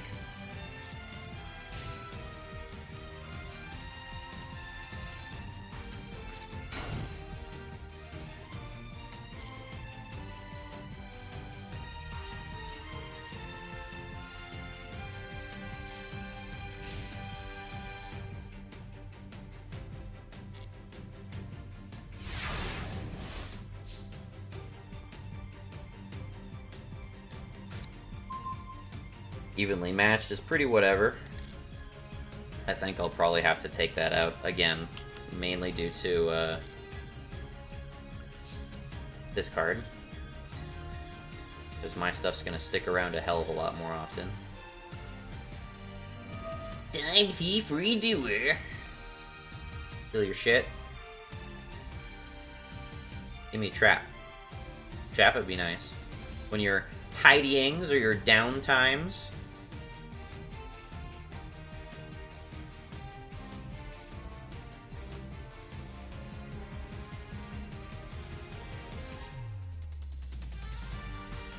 What are you waiting for?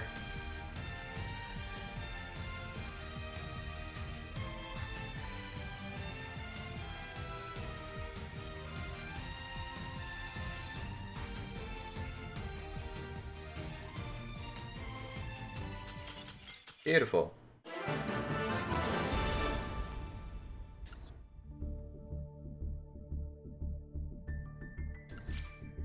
Excellent. And we are in silver. 200 gems. Get a new pack.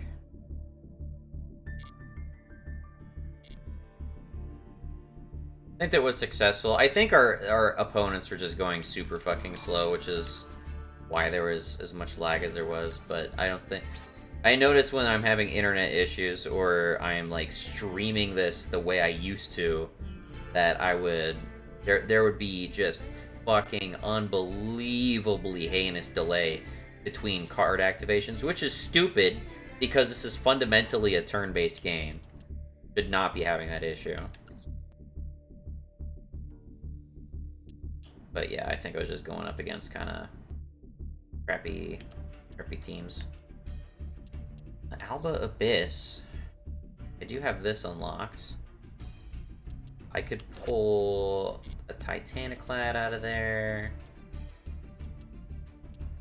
What's in this pack? Bunch of shit I don't want. A bunch of shit I don't want. A bunch of shit I don't want. A bunch of shit I don't want. Okay, fuck that.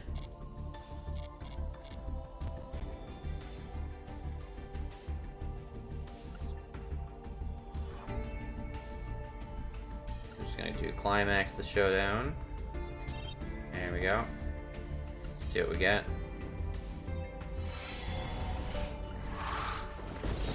Once again, I have never spent money on this game. Do not spend money on this game.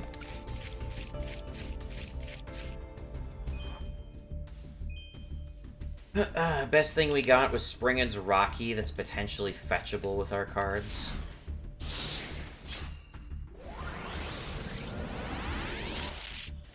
I'm mainly looking for rare point fodder.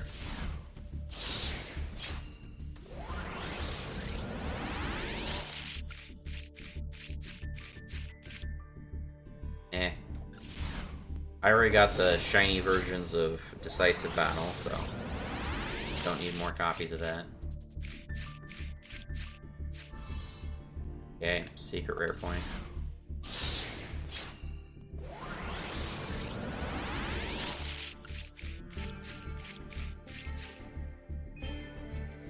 That's nice, I guess. I think I already got that, though.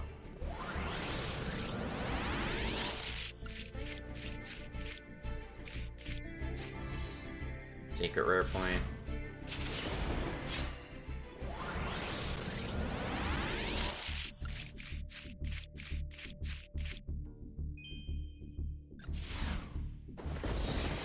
Nothing of value.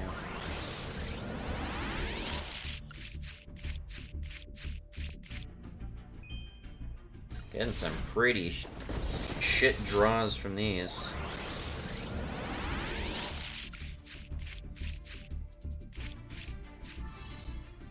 Another secret point. I can use secret points, don't get me wrong. Guaranteed ultra rare. Okay. I already got one of those. Actually, I don't know if I disassembled that already. It's good because it can fetch any dragon from my deck, but it's bad because it looks ugly.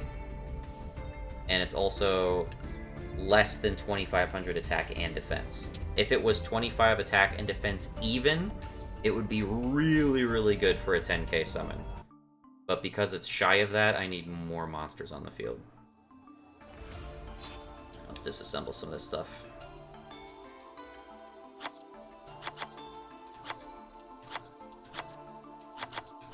Pretty much getting rid of almost all of this. Oh, I didn't disassemble all of them. I'll disassemble one, though. So you know what? Both of them. Disassemble them both. My main... I'm gonna keep Kalupo. I kinda like Kalupo.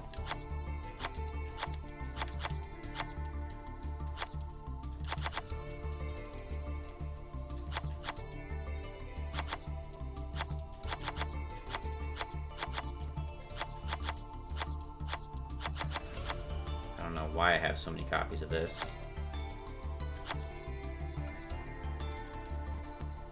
Disassemble these. Okay. This as well. And these. And these. These.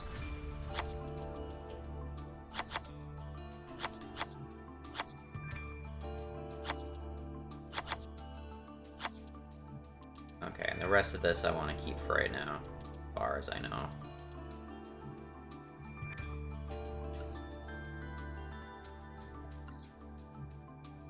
I have a really bad habit of disassembling stuff I like using, and then, you know, because you only get a third of the value back, being basically without good cards for a significant amount of time.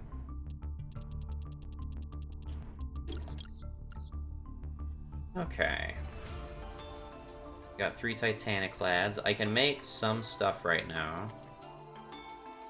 I'm inclined to trade back Jar of Avarice, mainly because it's bricky if you're not prepared to use this. Although, it's easier to get the condition for this now if I'm pitching fusions into the grave. which is something. Should not disregard that.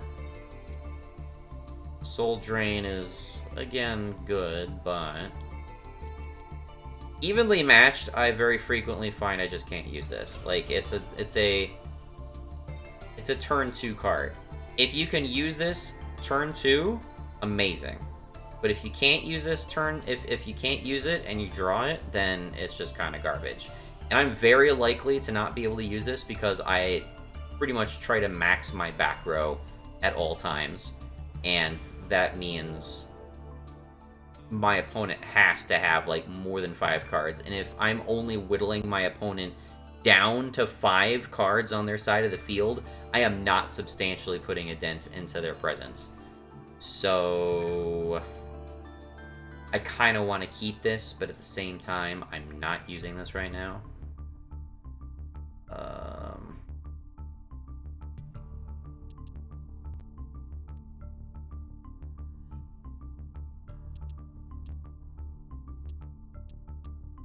I just mainly really want to explore my Decisive Battle options. And my new Dogmatica options, too. So, pursuant to that, we're going to get rid of these for right now. May not be great choices, but I'm going to do that for right now. Can at least make 2 secret rares now. Now, what should I make? First, let's look at our Albaz options. So I can make an Albion. If I get Albion, then Albion can fetch a Branded in White. Branded in White is essentially a Dragon's Mirror, as long as I have an Albaz in the grave. So basically, if I get these 3 in the grave, and Albion, and Albaz, then with Albion... So basically, Titaniclad fetches Albaz. Albaz gets into the grave somehow. Albion fetches Branded in White. With that, I have 3 dragons in the grave.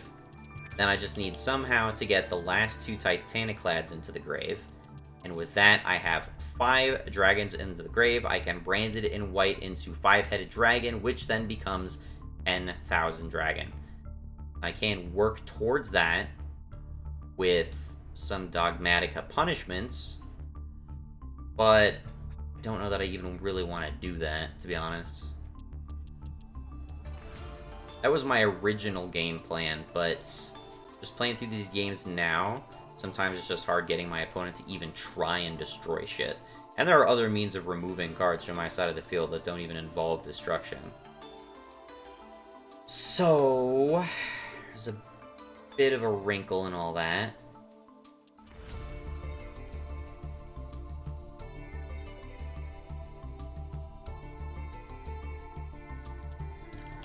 Albion can also fetch me other branded cards.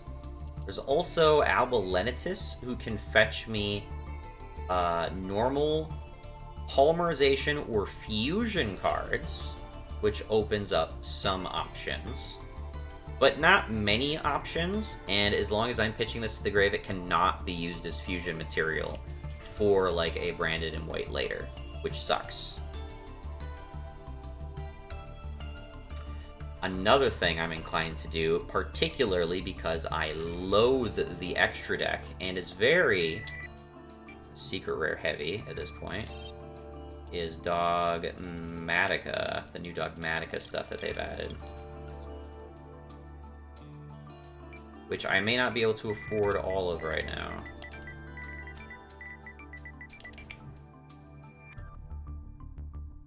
Okay. So, Dogmatica Macabre with... I'm not going for Albazoa, as much as that sounds like a meme. With White Knight of Dogmatica and the new Dogmatica Matrix. So, in theory, the way this would work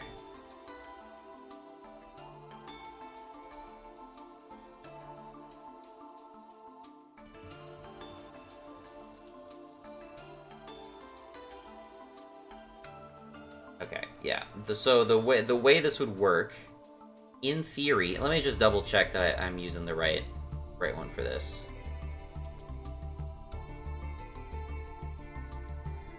Yeah, the shitty conditions for some of these rituals are that they require you to have both White Knight and White Relic on the field, which is an underwhelming combination. Look at your opponent's extra deck and send one monster from it to the graveyard. Okay, so anyway, the idea here, at least in my mind, is we summon Dogmatica Matrix. We play Dogmatica Matrix. It's activated. We can add a Dogmatica ritual monster or ritual spell to our hands. We add Dogmatica Macabre or White Knight of Dogmatica. Then, if our opponent controls a monster, we can add the other half of that Dogmatica combination to our hand. So when we activate this, we get both Dogmatica Macabre and White Knight of Dogmatica into our hands. Then, from there, we play Dogmatica Macabre by banishing one of our level 8s, which we have many options, banishing one of our level 8s from the extra deck, and we can summon White Knight of Dogmatica. Once per turn, if I control a Dogmatica monster, it can look at either player's extra deck and send one from it to the graveyard. This would be excellent laser-guided extra deck removal. And then on top of that, if our opponent activates any card or effect, we can do the exact same thing again with White Knight of Dogmatica. So potentially, every turn, we can nuke 2 cards from their extra deck, which would be fucking astounding. Plus, it all bases around a continuous card, which Magical Broker can work around. So that's the idea. Problem is that these are all secret rares right now. Something that is also something important to bear in mind is that I could just get a handful of White Knight of Dogmaticas. We could get Trade-In. Trade-In could discard our White Knight of Dogmaticas, give us card draw, and while White Knight of Dogmatica is in the graveyard, we could still use Dogmatica Macabre to ritual summon a Dogmatica monster from our graveyard. So we get White Knight of Dogmatica out of the grave after we've already used it for card advantage, or cycling through our cards. It'd come out of the grave, and we'd nuke 2 cards from their extra deck. That's how this could work in theory, but again, I am shy on the secret rare points. That is something to bear in mind. Bearing that in mind, and bearing in mind that I do really want to try this out, let's see what secret rares we have available to disassemble.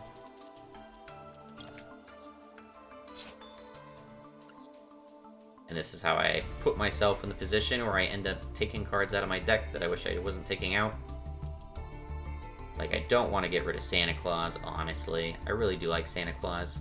Beat Cop really doesn't get that much use, but I feel like she's probably one of the best extra deck cards I could be running.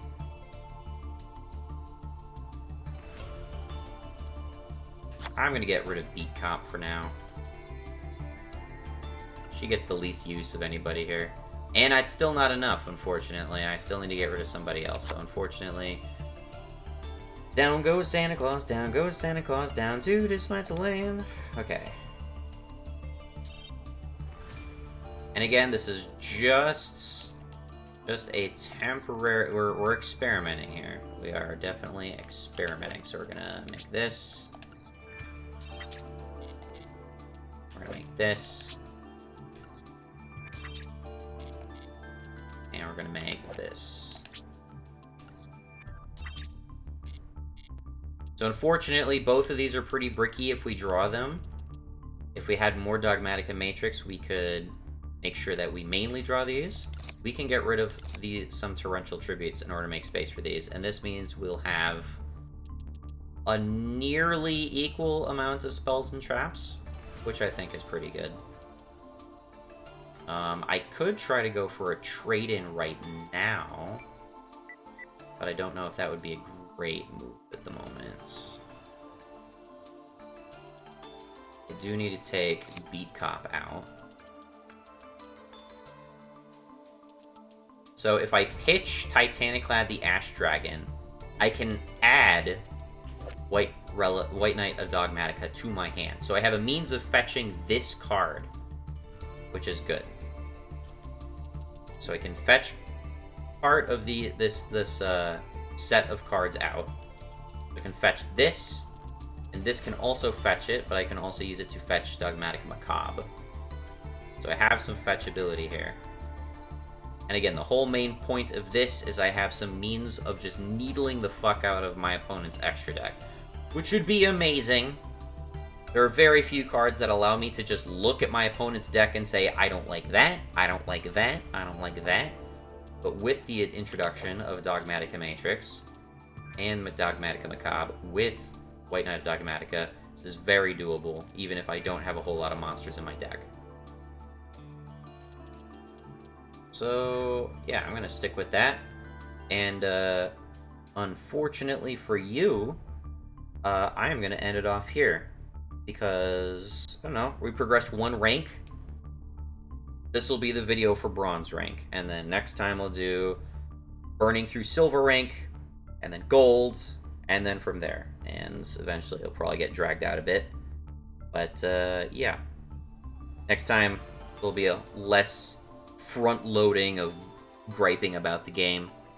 And, more just, slapping some people's dicks off. Anyway, thanks for watching. Have a good one. Bye.